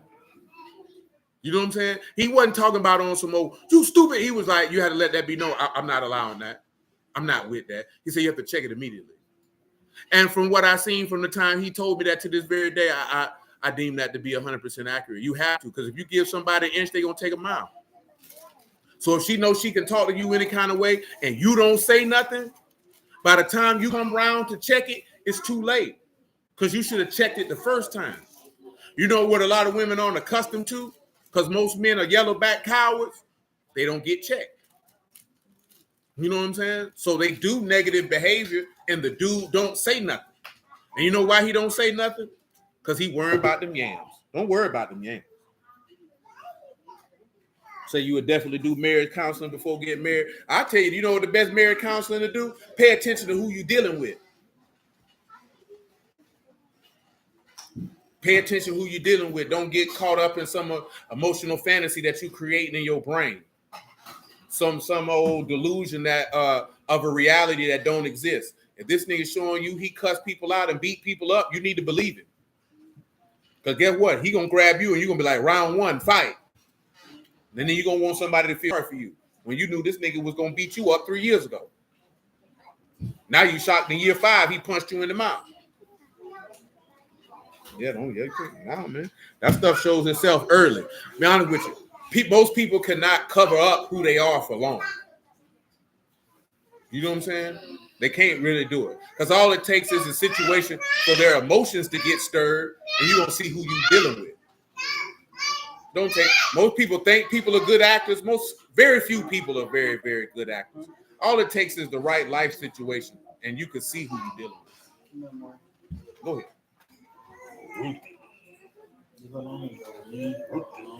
He's saying, did not he make one, yet had he the residue of the Ruach, and wherefore one, that he might seek a godly seed, therefore take heed to your Ruach, and let none... They might have a godly seed and take heed to your what? Ruach. And what else? Let none deal treacherously against the wife of his youth. Don't deal treacherously with the wife of your youth.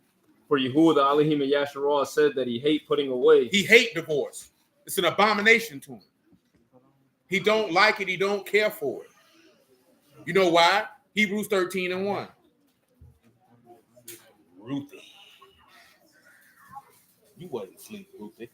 Say, let brotherly love continue. Be not forgetful to entertain strangers, for thereby some have entertained Malachim unaware. Remember them that are in bonds, as bound with them which suffer adversity, as being yourselves also in the body. Listen. Marriage honorable in all. Marriage is honorable. That's why he hate divorce. And the bed undefiled, but whoremongers and adulterers, Alahym will judge. Just for those of y'all, the bed undefiled don't mean you can peg your husband. Toss no salads. That's not what they're talking about. When you unmarried and you having sex, that's a defiled bed. That's what that means. No, because you got people who had these arguments. See, that's a bed undefiled, so I can go back door with my wife. Think, why you want to do that? Why you thought that meant that? You know how we know that's a bed defiled? Go read Exodus. Go read Deuteronomy. That man said if you lay with a woman who was not betrothed, guess what you made her? You defiled her. Go read Genesis with Dinah. When Secham laid with her, he defiled her. This is in your law. That ain't no doggone, we can do any type of freaky activity. If you want to be a freak, just go be a freak. But that's what that nigga said in that song. They play it on every short and reel that under heaven. You say, you freaky nigga. You be in the house crip walking that song, you ain't even from California. You be doing it too, don't you? Yeah, you do. You be in there cleaning, you be crip walking to it. You be singing that part too, you freaky nigga. You a 60. Yeah, I know you do. That's your favorite part. Oh, because you old freaky nigga. No. 69 God. It's funny. So I seen the dude say, what's wrong with 69? I said, well then. So I say, what's wrong with that? Yeah, that is nasty work, but guess what? It's niggas who own that. Getting paid, it's people who own that.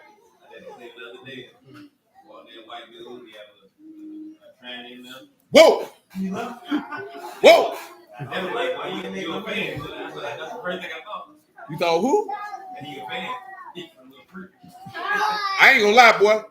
If I'd have walked in the house for a cleaning and it was a tranny in there, I respectfully decline. I don't even want your money, cuz. It ain't even for the fact that you committed an abomination. I don't even want to know what's in this house. I'm scared to touch anything because I don't know what y'all in here doing. I need a lot of that money. I need a lot of money too. I gotta draw the line, boy. And it's different if you was on that nigga here.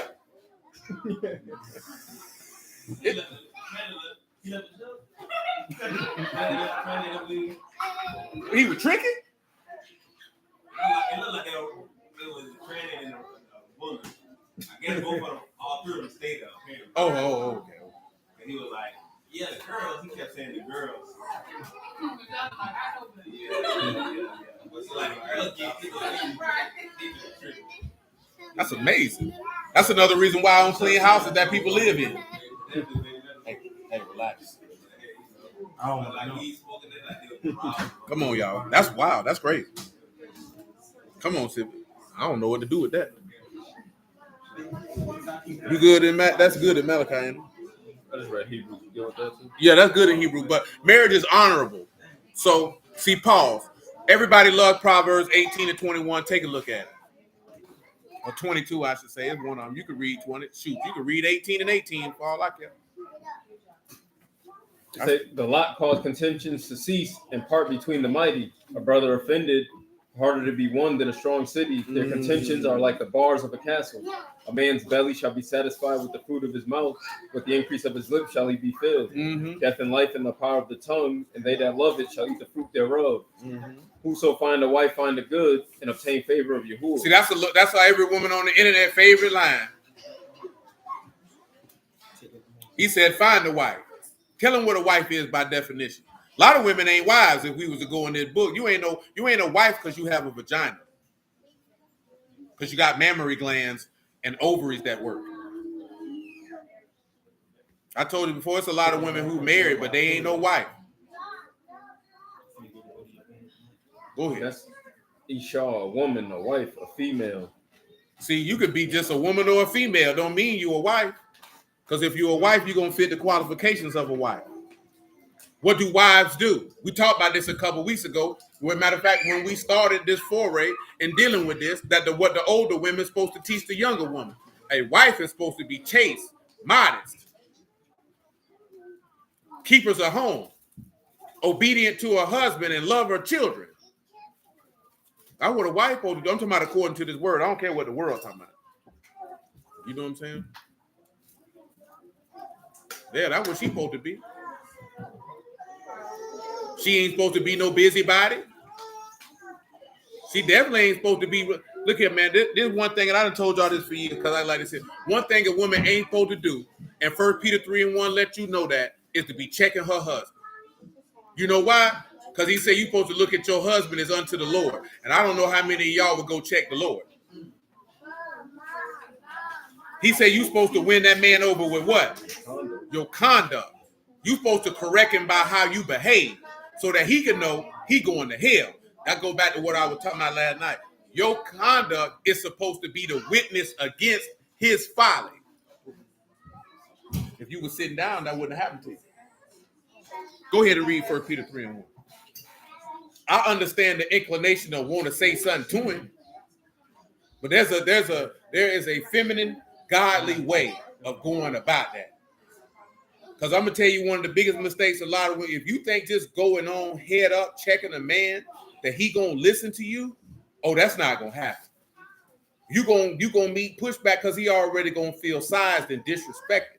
You know what I'm talking about? And then 9 times out of 10, you gonna come at him like you his mama. That man ain't finna listen to you. You can call it ego, you can call it pride, you can call it whatever you want.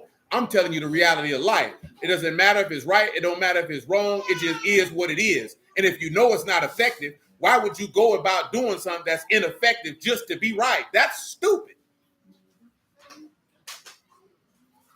Go ahead.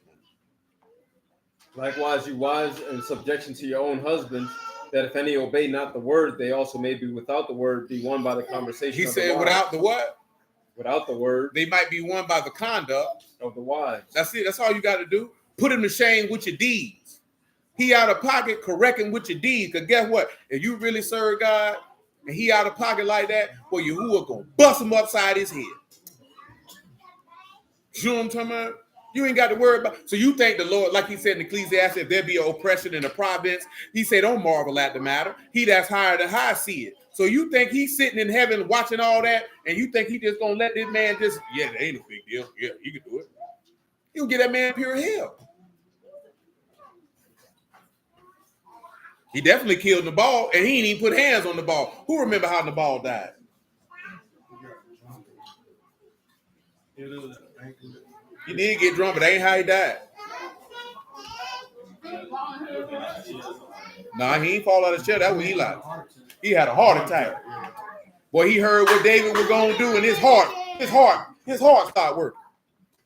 Because she didn't tell Nabal what David was gonna do. When he caught wind of what David was gonna do, that boy heart stopped working. Ain't nobody have to do nothing to him. Come on back to Psalm 51. Because we were starting to talk about somebody being broken. We got off the beaten path a little bit. But it's still dealing with conduct, because when you look at least culturally, when people got married, they didn't get married for love. I can tell you that right now. You know what I'm saying? Very rarely. That aspect of a romantic story and romance that you're accustomed to in America, that is not what happened. You know what I mean? When you get married, truth be told, like I seen, what's the name? What Jason Black mentioned that junk is the intertwining of bloodlines. You bringing two bloodlines together or two families together. You know what I'm saying? So they approach that. Does that mean that love wasn't involved? It just wasn't involved like how it's pushed over here. You know what I'm saying? So you want this romantic, emotional type European creation. Remember, we dealt with what romance is by definition. By definition, it's a fantasy. So you're dealing with something that doesn't exist because you're not looking at love from the standpoint of service, of what the text describes love being. Because he told you love is what? Kind, patient, not puffed up. You know what I'm saying? Don't seek its own. What's love got to do with it? Boy, that wild. Now, if you're approaching it from a godly standpoint, then of course love was involved. But if you're looking at it from the standpoint of emotionalism, or your loins getting a tingle, your emotions being engaged, then no, they didn't do that. I mean, Isaac had never seen Rebecca to the day he married her. He never seen that woman. He didn't go out on dates with this woman and do all this extra stuff. Books say he loved her though.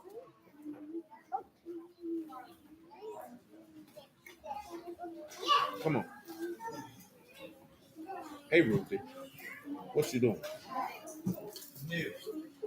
Verse you wanted me to read? Where you at? Psalm 51. Just go back to verse 14. Stop. Sit. Say, deliver me from blood guiltiness, O Alahym. You, Alahym, are my salvation. My tongue shall sing aloud of your righteousness. O Yahuwah, open you my lips. My mouth shall show forth your praise. For you desire not sacrifice, else would I give. You delight not in burnt offering. Sacrifices of Alahym, a broken ruach, a broken and contrite heart. So one of the sacrifices of Alahym is offering that broken heart. Go ahead.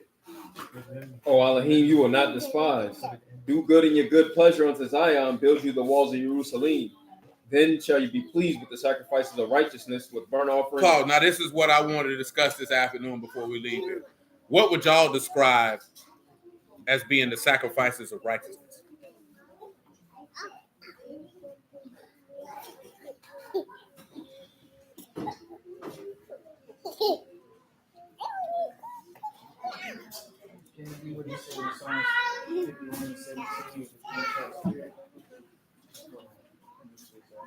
Hold on. Read me Hebrews 13 and 15.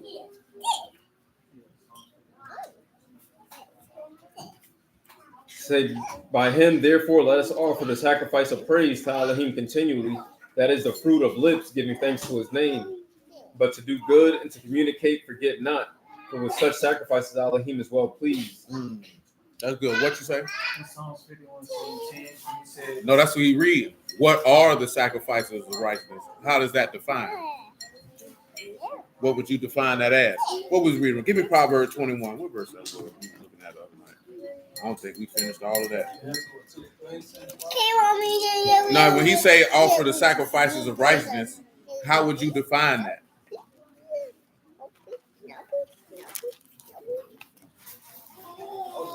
Hey, hold on, my bad. I'm listening to you. I heard what you said. I'm trying to find that back. Get your hand out of there.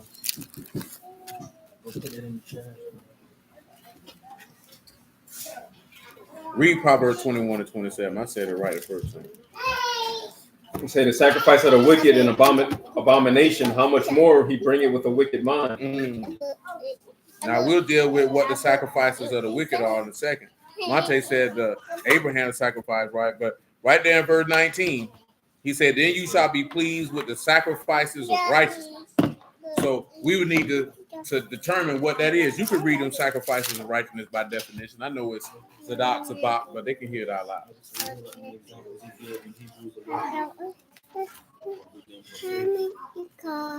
At the top, please. Thank you.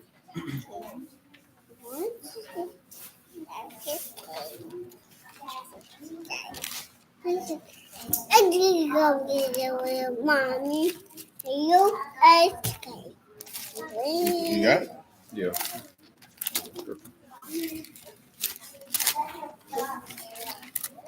Sacrifice is Zabak, that's a sacrifice. Yeah, the righteousness is Sadak. Justice, righteousness. So sacrifices of righteousness. We have to determine what that is.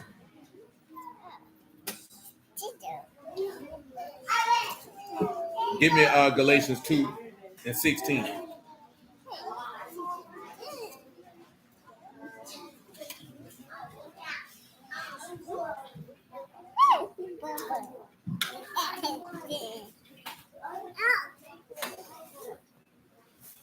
Say, knowing that a man is not justified by the works of the law, but by the faith of Yahushua HaMashiach, even we have believed in Yahushua HaMashiach that we might be justified by the faith of Mashiach, and not by the works of the law. For by the works of the law shall no flesh be justified. Stop. But if while we seek to be justified by Mashiach, we ourselves are found sinners, therefore Mashiach, the minister of sin, Alahym forbid. For if I build again the things which I destroyed, I make myself a transgressor. For I, through the law, am dead to the law, that I might live under Alahym. I am crucified with Mashiach, nevertheless I live. Yet not I, but Mashiach live in me. And the life which I now live in the flesh, I live by the faith of the Son of Alahym, who loved me and gave himself for me. I do not frustrate the mercy of Alahym. For if righteousness by the law, the Mashiach is dead in vain. So Karab mentioned Romans 12 and 1, which he's saying offering yourself a living sacrifice, but that ain't going to give us the definition that we're going to need. I want you to read Hosea 14 and 1 that went to that Hebrews 13, because you're going to actually have to delineate actions from somebody who made a sacrifice of righteousness. And Monte mentioned just one that ain't got nothing to do with offering no bulls and goats. When he say the sacrifices of righteousness, hold on, read me Romans 10 and 1.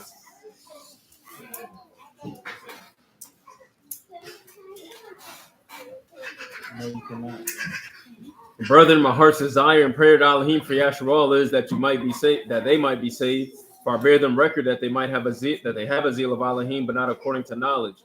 For they, being ignorant of Alahym's righteousness and going about to establish their own righteousness, have not submitted themselves unto the righteousness of Alahym. So listen, you have to determine the righteousness which is of the knowledge of the tree of good and evil, and the righteousness that's of the tree of life, and someone whose actions actually exhibited that. Read Psalm 51 and 19 again. Because remember, Paul, in Hebrews 9 and Hebrews 10, he said he wasn't pleased with offerings that are made by the law. Psalms 40, he said burnt offering he don't want, but a body he has prepared for me. So listen, Psalm 51 and 19. Then shall you be pleased with the sacrifices of righteousness. Then he'll be pleased with the sacrifices of righteousness. Read verse 18 in front of it. Do good in your good pleasure unto Zion, build you the walls of Jerusalem. Then shall you be pleased with the sacrifices of righteousness, with burnt offering and whole burnt offering. Then shall they offer bullocks upon your altar. See, pause. Give me Psalm 50 and 3. You can make it verse 1. My dog them went and opened the room up there and they're talking about it's hell forever. You know, people be talking about that. You got some people don't think that's forever. Them boys were talking about earlier, talking about what flesh and bone mean. And will we have flesh and bone in heaven? And it's not clear and all this other stuff. And you know, the thing I be tripping on, dudes be wanting this man to spell stuff out. Some stuff where you supposed to have an understanding. Everything in the text you're not necessarily going to read plain as day. Some stuff you're going to have to understand. You got to know who you're dealing with, and you're gonna have to know what you're reading and understand what he's talking about. Go ahead. The mighty Alahym, Yahuwah, have spoken and called the earth from the rising of the sun unto the going down thereof. Listen. Out of Zion, the perfection of beauty have shined.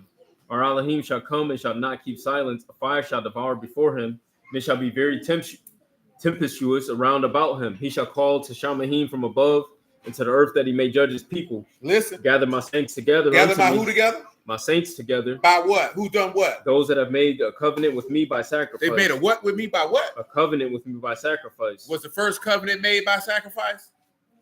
I think not. I think not. What sacrifice was that first covenant made with? When he made a covenant with Abraham, was anything sacrificed? When he made a covenant with Isaac, was anything sacrificed? When he made one with Jacob, was it sacrificed? Was there sacrifices for the covenant on Sinai? Sure it was. Exodus 24 tell you that. He sprinkled blood on the people. But the people didn't make a covenant with him by sacrifice. Because how did the covenant get made on Mount Sinai? There was no covenant on Mount Sinai without Abraham, and he didn't make. He made a covenant with him by sacrifice, but not how you thinking. See, this goes back to what I was telling you about when I told Buddy, do you keep the sacrificial law? Yes. This is why I wanted to get to the Psalms 51 and 8 and 19, because that's what it's about when you're talking about offering spiritual sacrifices acceptable to Alahym by Yahushua HaMashiach and offering yourself as a living sacrifice. Because you would need to know what the sacrifices of righteousness are. And it ain't got nothing to do with no bulls and goats. Surely don't. Where you at with it? Oh, she got Ezra 8 and 23. Go ahead, man. I think that's what it say. Yeah, Ezra 8 and 23. Tell me what verse 17 says.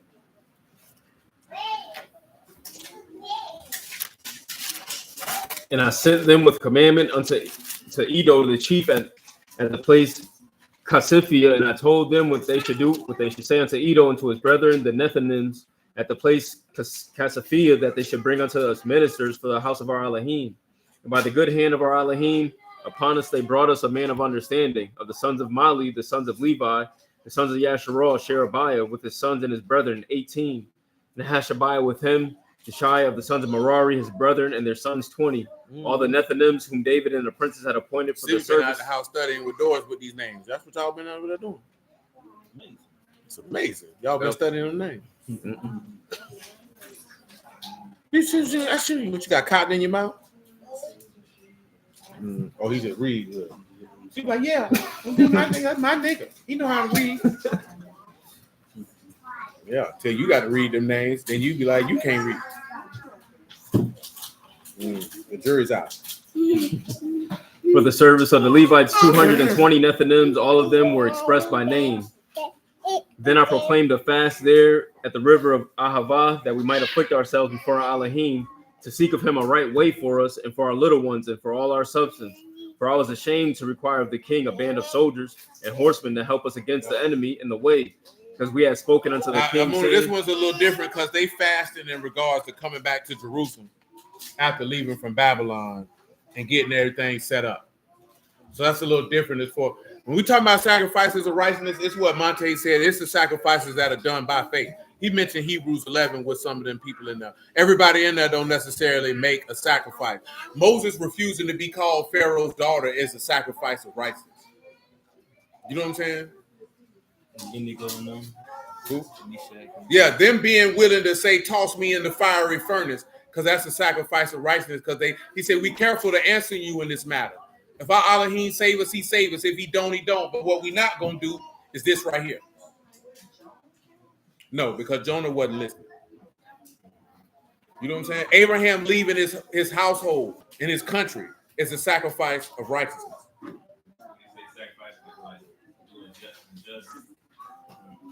It depends on what it is that you're doing. That's why he said the sacrifice of the wicked is an abomination.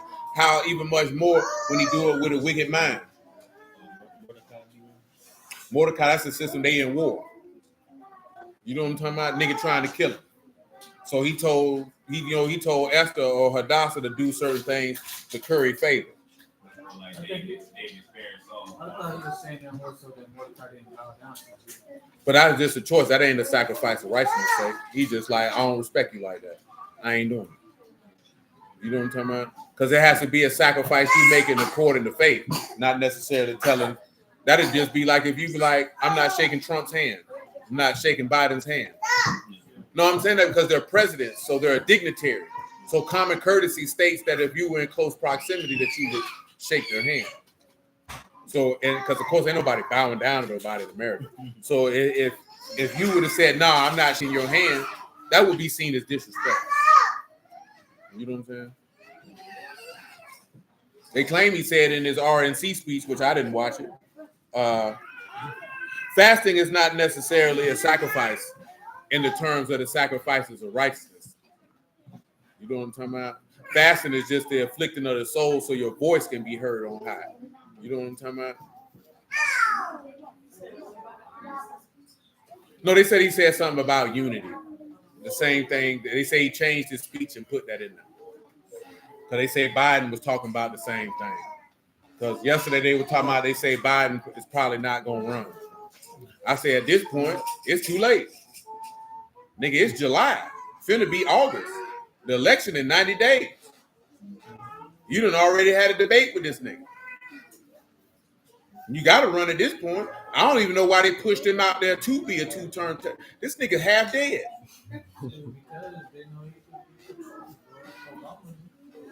But this nigga half dead, cuz. What is this nigga, 80? Yeah, there ain't no way in the world you tell a nigga to run for a political office for another 4 years at 81 years old. You go ahead and pack that up, cuz. You gotta go ahead and put another candidate out there. You can't send no 81-year-old man on the campaign trail. You know what I'm saying? You were perfect for that. You see now that ain't what he was saying. I'm gonna be honest with you. With him being that age and them sending him out there for a re-election run, that means they don't have no confidence in Kamala or anybody else that they could win. They squeezing more than a lemon out that nigga. That nigga ain't got nothing to squeeze. Ain't too much blood. Ain't nothing left in him. That nigga just out there. He don't even know what's going on. Well, that nigga old, boy. That man old. At least Trump old, but he still got some vitality. Cuz old. Cuz mind failing. I don't even know why black folks like him anyway, because he definitely talked bad about you when he was young. And I remember all that. He was right around there with Hillary Clinton calling you a super predator. Locking you up. Right along with Kamala. Kamala was bobbing for apples and geeking and peeking and locking you up. And all she did was tell you she went to an HBCU and threw some pearls and some chucks on, and you didn't care. AKA, you know what I'm saying? Also known as a slut. That's what she was. Nigga say get that man some milk in the porch. That's what he needs.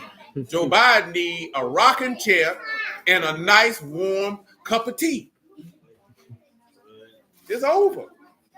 That nigga old, bro. He said, I don't think most know that Biden was there when the crackdown on. Yeah, Biden was one of those pushing them doggone crack laws. What? I know you know about it. You look like you just watch C-SPAN just because. You watch C-SPAN, what? You look like a nigga in the house. He the nigga in the neighborhood want to watch C-SPAN and go talk to niggas about it like he know what he talking about. Just because he know they don't watch it. Them niggas looking at them like, man, Johnny, hit this weed, man. I don't give a damn about that. Hey, they be like this here. He gonna come talking about politics again, man. Roll that weed up so he can be quiet. I ain't gonna say Joe Biden look creepy, but he definitely looked like he about to die. She said it don't look like the real Joe. Eric said if they knew about him before 9/11, they wouldn't be behind. I know he was with the locking you up about that crack. Joe Biden was one to shoot. Bill Clinton, the one was in office who came with the 3 strikes. Hillary Clinton, the one called you a super predator. She said young black men were super predators. And guess what black women jumped out there and do? Let's vote for Hillary. My God, today. And you from the hood and you voted for Hillary Clinton? Oh, you say like it. I said that's wild. I wouldn't have expected that. So that's amazing. You know what I'm talking about? Niggas like Bill Clinton because he came out on Arsenio Hall back in the day with a goddamn saxophone. This nigga selling coke, locking everybody up. They had the nerve. Because he played the saxophone. And because he got some dome in the White House. Like he the only president ever got some dome. He just got caught. Because that's what they equate nigga behavior to. Being cool with a saxophone and getting some dome. So they were calling him that before he got some of the boss top. That's what that boy called him. That boy that wild. Top salt. That's what he called it. That's the name of the barbecue sauce. No, it never happened. Oh, he never put it out there? I thought he had put it out there. I was in neighborhood range. Said I seen a video of him trying to cuddle some young girl in the. Oh, I did see that video where he was trying to fill that little girl up. You seen that video with Joe Biden trying to fill that little girl up? There's a lot of videos. No, they were recent though. He got a little close. Closer than close. You know, like Nate Dogg said, somebody supposed to knock that old bastard out. He been weird. Well, I mean, they all weird. They all like little kids, man. That's what Pizzagate was about. That's what they said then.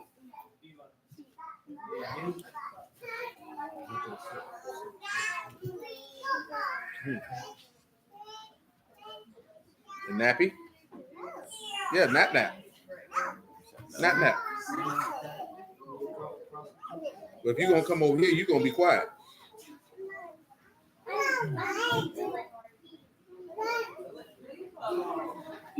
Yeah, she was trying to run, but he grabbed. Yeah, Joe gonna grab the bag. He talking about, come on back over here, girl. He said, I'm a freaky nigga. And they say, he ain't no 69 God, he a pedophile. I told you, that boy hit that line, boy. Every pedophile in America gonna have to wear that. Nigga say, you want to strike a chord. That nigga can't put no music out no more. He go to any show, it's gonna be somebody that they gonna scream an A minor. I know it's somebody gonna do it. I mean, at the end of the day, why wouldn't you do it? That's perfect comedy. That nigga gonna kick you out of the show. You been a waste of. Hey, stop it. Now you gonna be a obedient baby, or you gonna get down. Come on. Anybody else think of people who have made offerings and sacrifice? You know what I'm talking about? You could look at that also. When you look at the sacrifices of righteousness, man, read Hosea 14:1. Sacrifices of righteousness or sacrifices of praise with your lips. Recent video of him rubbing. Yeah, I seen him rubbing on that little girl's arm. Nasty bastard. Hey, why you keep touching stuff? I don't want to see your tongue. You could say that with him sacrificing his life in order to take out his enemies. Because that's what he prayed for. Say he took out more people in his death than he did when he was alive.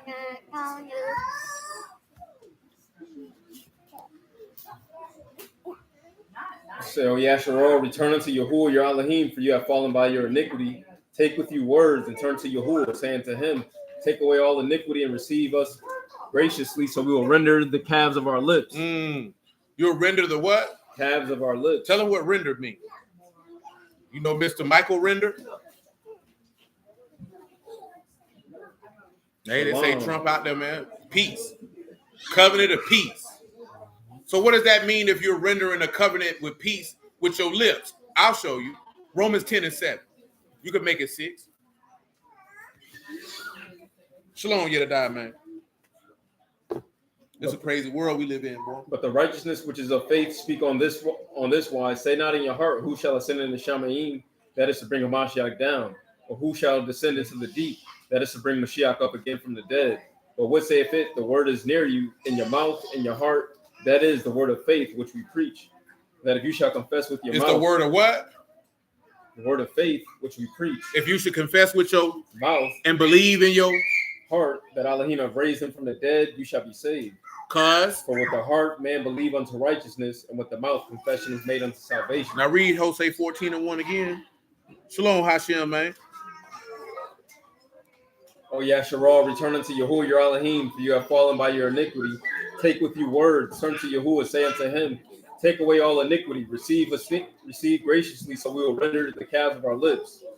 Asher shall not save us, we will not ride upon horses, neither will we say any more to the work of our hands, our God. That's good. Quran asks, Adam partaking with Eve? You would look at that as sacrifices of righteousness, but you would have to have understanding and be in the audience that understand what you're talking about. You know what I'm talking about? Because some people not going to understand what you're talking about.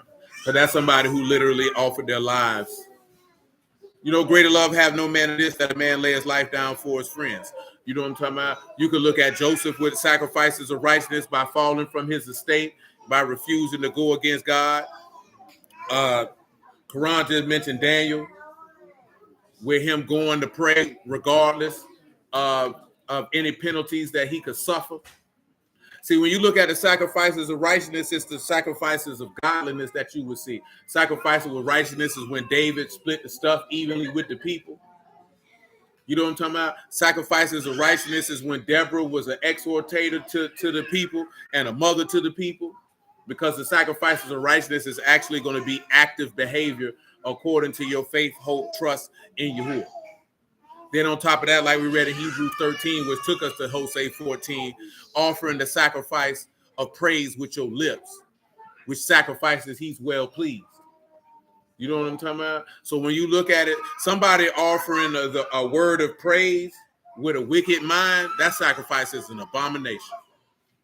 You know what I'm talking about? It's a lot of people offering abominable sacrifices to Yahuwah. Yeah, all them sacrifices of righteousness, because that's suffering for the word's sake. That's suffering for the word's sake. Like suffering in life is not a sacrifice of righteousness. That's just the tribulations of life. But doing it for the word's sake and like getting stoned and then getting up and preaching the next day is sacrifices of righteousness. Because you making the sacrifice. That's why he go ahead and read me Matthew 19:27.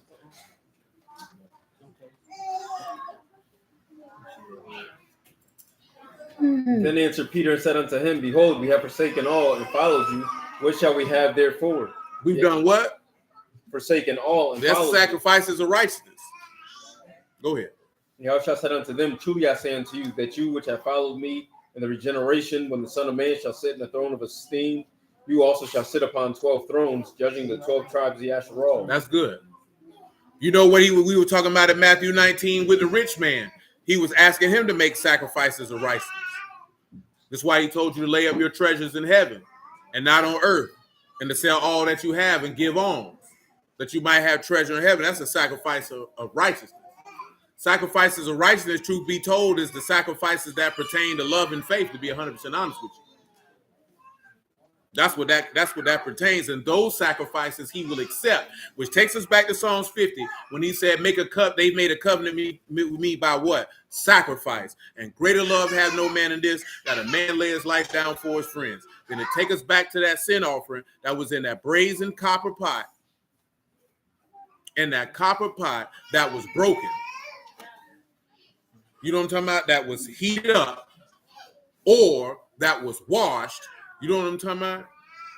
For a sin offering to redeem the people, which is him. Because Yahushua coming is literally a sacrifice. Everything he did was a sacrifice of righteousness' sake. And none of it had anything to do with the law, statutes, and commandments given on Sinai. Jonathan with David, what he did for him.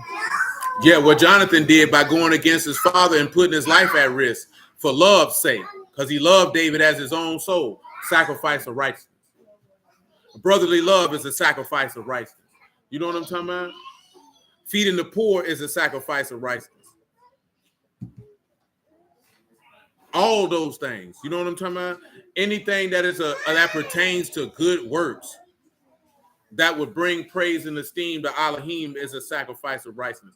what we read in Luke 14 the other night when it's talking about making the meal and don't call your friends but call the people. That's a sacrifice of righteousness. Because all these sacrifices tend to life.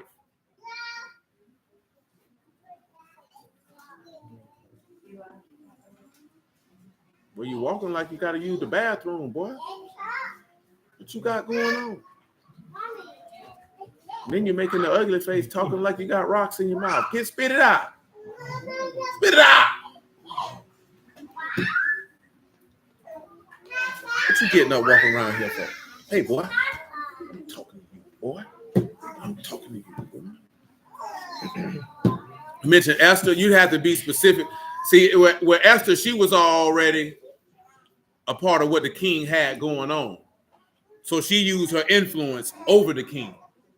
You know what I'm talking about? And because Yahuwah gave him a mind to accept Esther, he went along with what she said. But Esther didn't necessarily give anything up or do anything specific. She really did what Mordecai told her to do. Because everything she did, Mordecai told her to do. You know what I'm saying? It's along the line, but it's a tad bit different. Like I said, what's in Hebrews 11 give you some individuals who detail that. Like I said, like mentioned in Samson. A man offered his life in order to free the people. That's a sacrifice of righteousness. You know what I'm talking about? I'm trying to think of something. He had to have faith because there's no way you would have built it if you didn't. You know what I'm saying? Or you can look at that as sacrifice of righteousness as it pertains to his resources. Who? Delilah? Lot? No, Lot ain't sacrificed nothing. Rahab did, because all Lot did was go with his uncle. You know what I'm talking about? And then he wanted to dwell where he wanted to dwell, but Lot was already serving God, and Lot would lie, and he would let Lot know, hey, y'all need to slide. Come for the killing. You know what I'm saying? And then his daughters thought everybody on earth was dead and had a baby with him. Which, of course, some people don't realize. How could they do that? If you got in your mind you think everybody on earth is dead, then that's a reasonable conclusion that they would come to. Yeah, they don't know nothing else. See, it's not like how you look. Ain't no NBC News, ain't no Facebook or YouTube. As far as they were concerned, everybody on earth was dead. They ain't never been nowhere else. He said sacrifices of righteousness do have an element of selflessness attached to it. It has an element of selflessness, and it has an element of trust in Yahuwah, and it has an element of love. All those things are tucked in, tied in, and brought in together. And these are because again, read Psalms 50 and 4 again. Now, like I said, the people y'all mentioned, I see why you would mention them. But we remember we looking at somebody actively losing something of their own volition. You make a sacrifice, you make a conscious decision to offer something. You understand what I'm saying?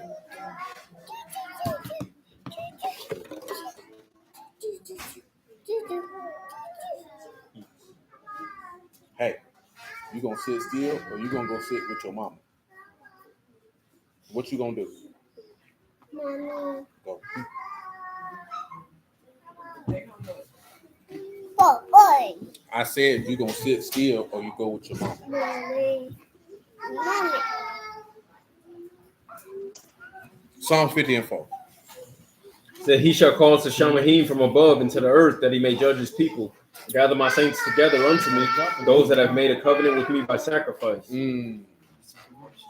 What woman you talking about, Brother Herman? He mentioned the lady who prepared her house with no pre-warning. I don't know what lady he talking about. Like a sacrifice of righteousness, you could look at that with the Shumanite woman. That's why she got blessed with a baby. You know what I'm talking about? This is the part where it say if you were a widow indeed, that you would have washed the saints' feet. You know how strangers did every good work, because these are sacrifices of righteousness. Again, the sacrifices of righteousness, truth be told, are always going to closely in line with 1 Corinthians 13. See, fasting for the people per se is not a sacrifice of righteousness as a whole. Because you can fast, but that's not a sacrifice of righteousness for the people as a whole. Maybe for you, but not for the people as a whole. Because it's something that you actually have to literally give up. See, we talking past just praying and fasting. We're talking about actionable behavior outside of giving praise with your lips, giving thanks with your lips, like we read in Hebrews 13. You can read in Jeremiah 33. We're talking about actionable behavior, which is in line with your faith of the manifestation of love. Because every year you have a fast that's ordained. You know what I'm saying? So you look, they did a fast in Zechariah to get out of Babylon. You know, they did the fast in Esther in order to be delivered from the thoughts and machinations of Haman. You know what I'm talking about? When you looking at like Abraham forsaking his whole family and going to another place, that's something totally different. Because it's not many people gonna do that. You know what I'm talking about? It's not many people who gonna be willing to offer their son, who was promised to them. It's not many people who gonna be willing to do what Jonathan did and risk his life for his brother. It's not many people gonna do what Samson did in order to take out his enemies. I'll offer my life. Because that's what he did. He wanted vengeance, but he offered his life at the same time. It's not many people. David could have got all that spoil and kept it for himself. And guess what? He wouldn't have been wrong. But what did he do? He gave it to everybody. You know what I'm saying? So that's what we look. That's what we talk. Oh, the woman who helped a lot. He talking about the woman from Zidon. You know what I'm saying? That's who I thought you was referring to, but I wanted to make sure. I know what you referring to, Amuna, but the fasting part, that's different. You know what I'm saying? Because that's not necessarily a sacrifice of righteousness' sake. Not necessarily. Not at least not along the lines of what we talking about this afternoon. A little different conversation.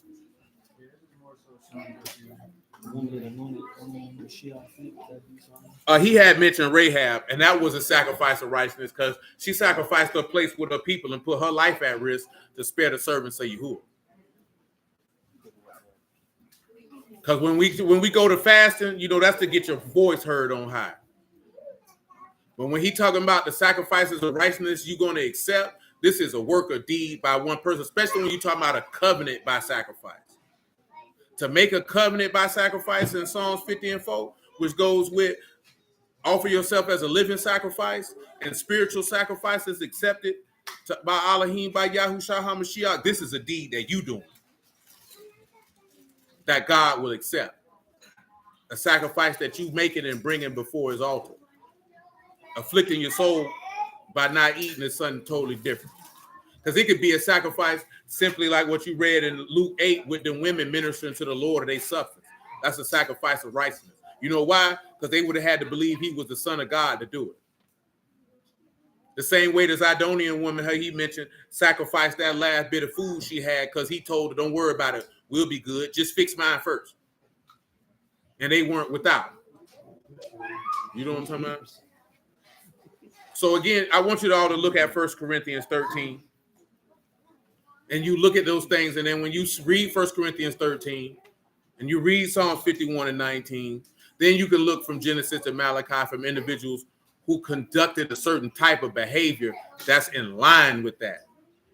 And you'll see the sacrifice. Because you need to understand that he said, made a covenant with me by sacrifice. And what does Matthew 27 and 26 say, Civic? Read it for him. We read 1 Corinthians 11 about it last night, said that boy said, do it, Civic. That's amazing.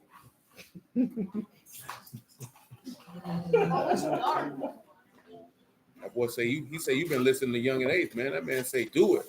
He with his people do it. They said they locked one of the boys up. The rabbit's unto them, and when he had scourged Yahushua, he delivered. My bad. That's 26 and 26.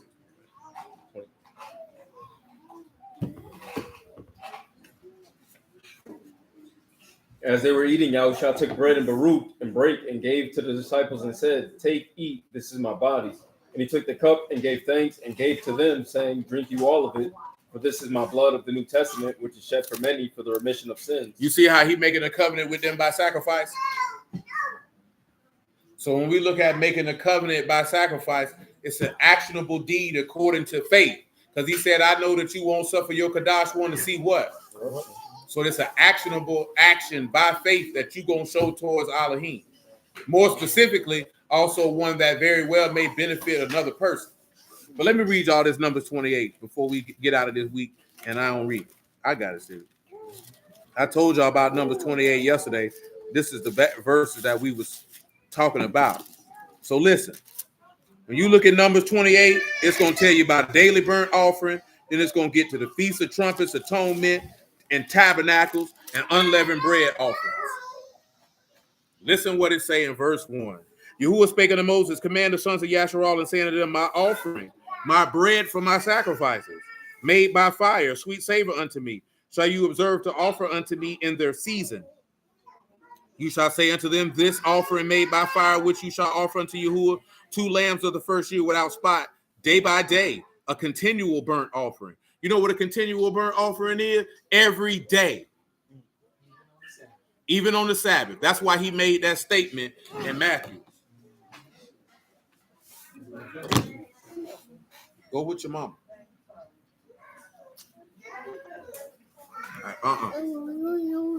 No.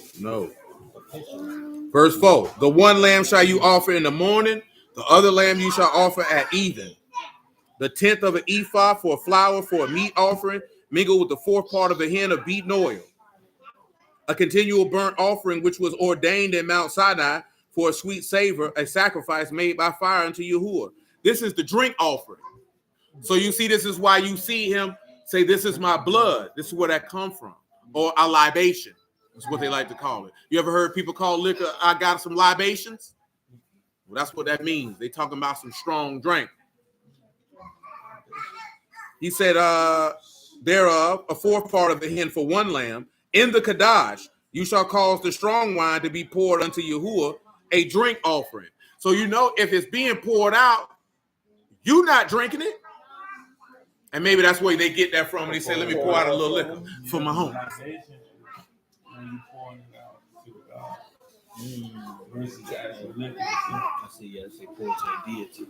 Yeah, you pouring out the drink offering to Yahuwah. That's his.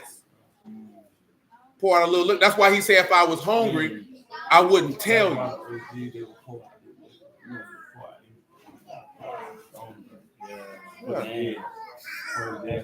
For the dead homie, you got to pour out the liquor, man, for the homie. Pour out a little liquor. You know the song. Well, you probably don't know the song. Yeah, pour out a little liquor. You know what I'm saying? You pour out a little liquor. They can't pour it. Can't throw it in. I would. Jay-Z said that on the song. He talking about how I'm gonna receive anything you pour down next time. Throw it up. You ain't got to worry about it. You're gonna be looking up, drinking that. You know what I'm saying? You was not you was in the ground, sir. I throw that liquor in the air, ain't nothing but oxygen up there. It's coming down. You should have just drank it. I heard certain preachers tell the congregation they had too many libations the night before. Get down.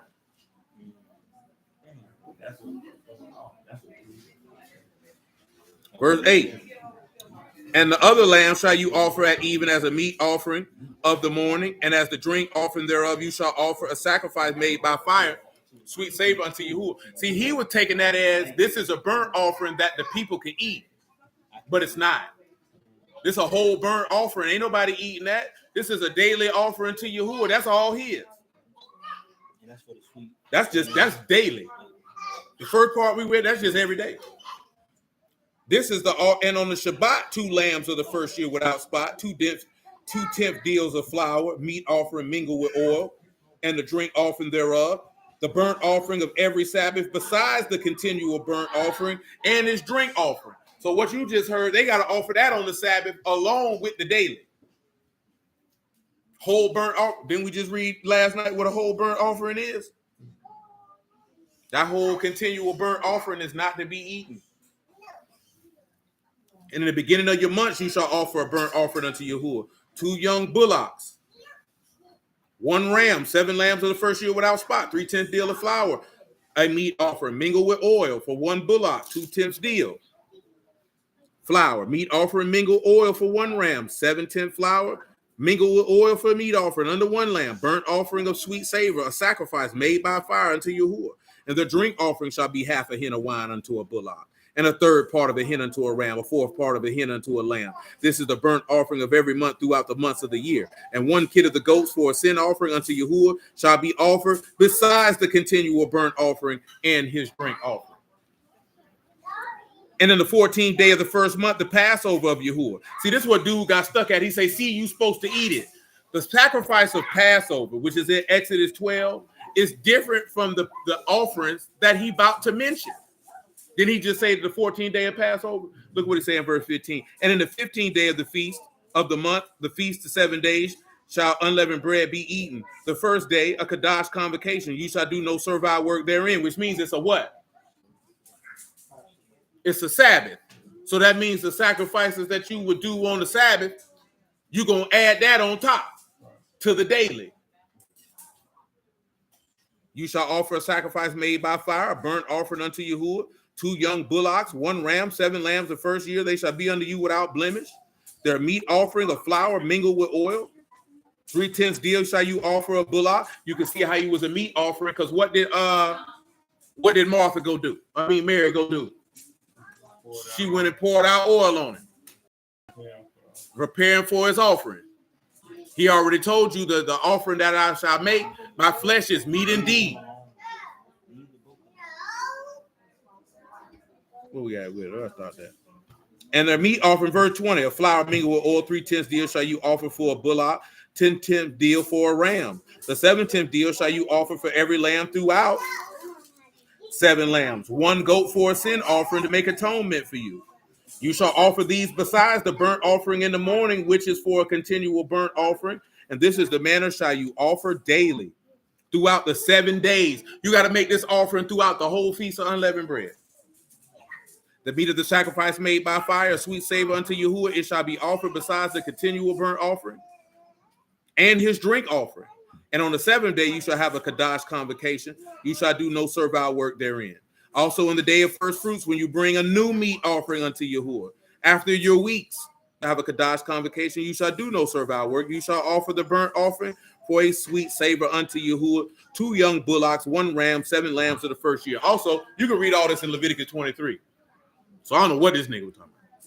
You know what I'm saying? But nevertheless.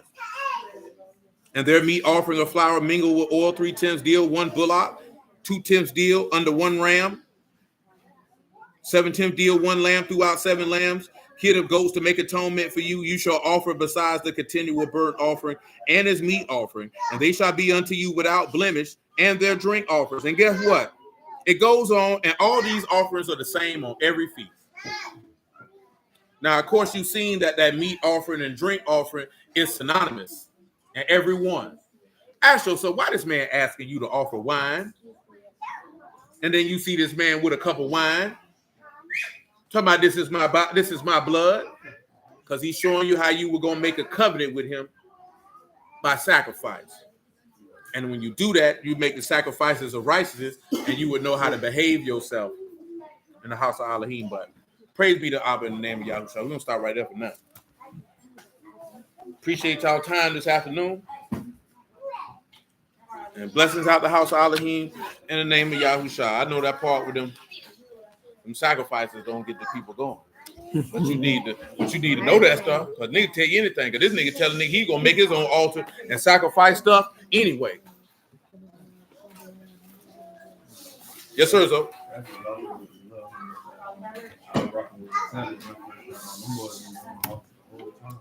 I'm doing wow. Shalom, sister.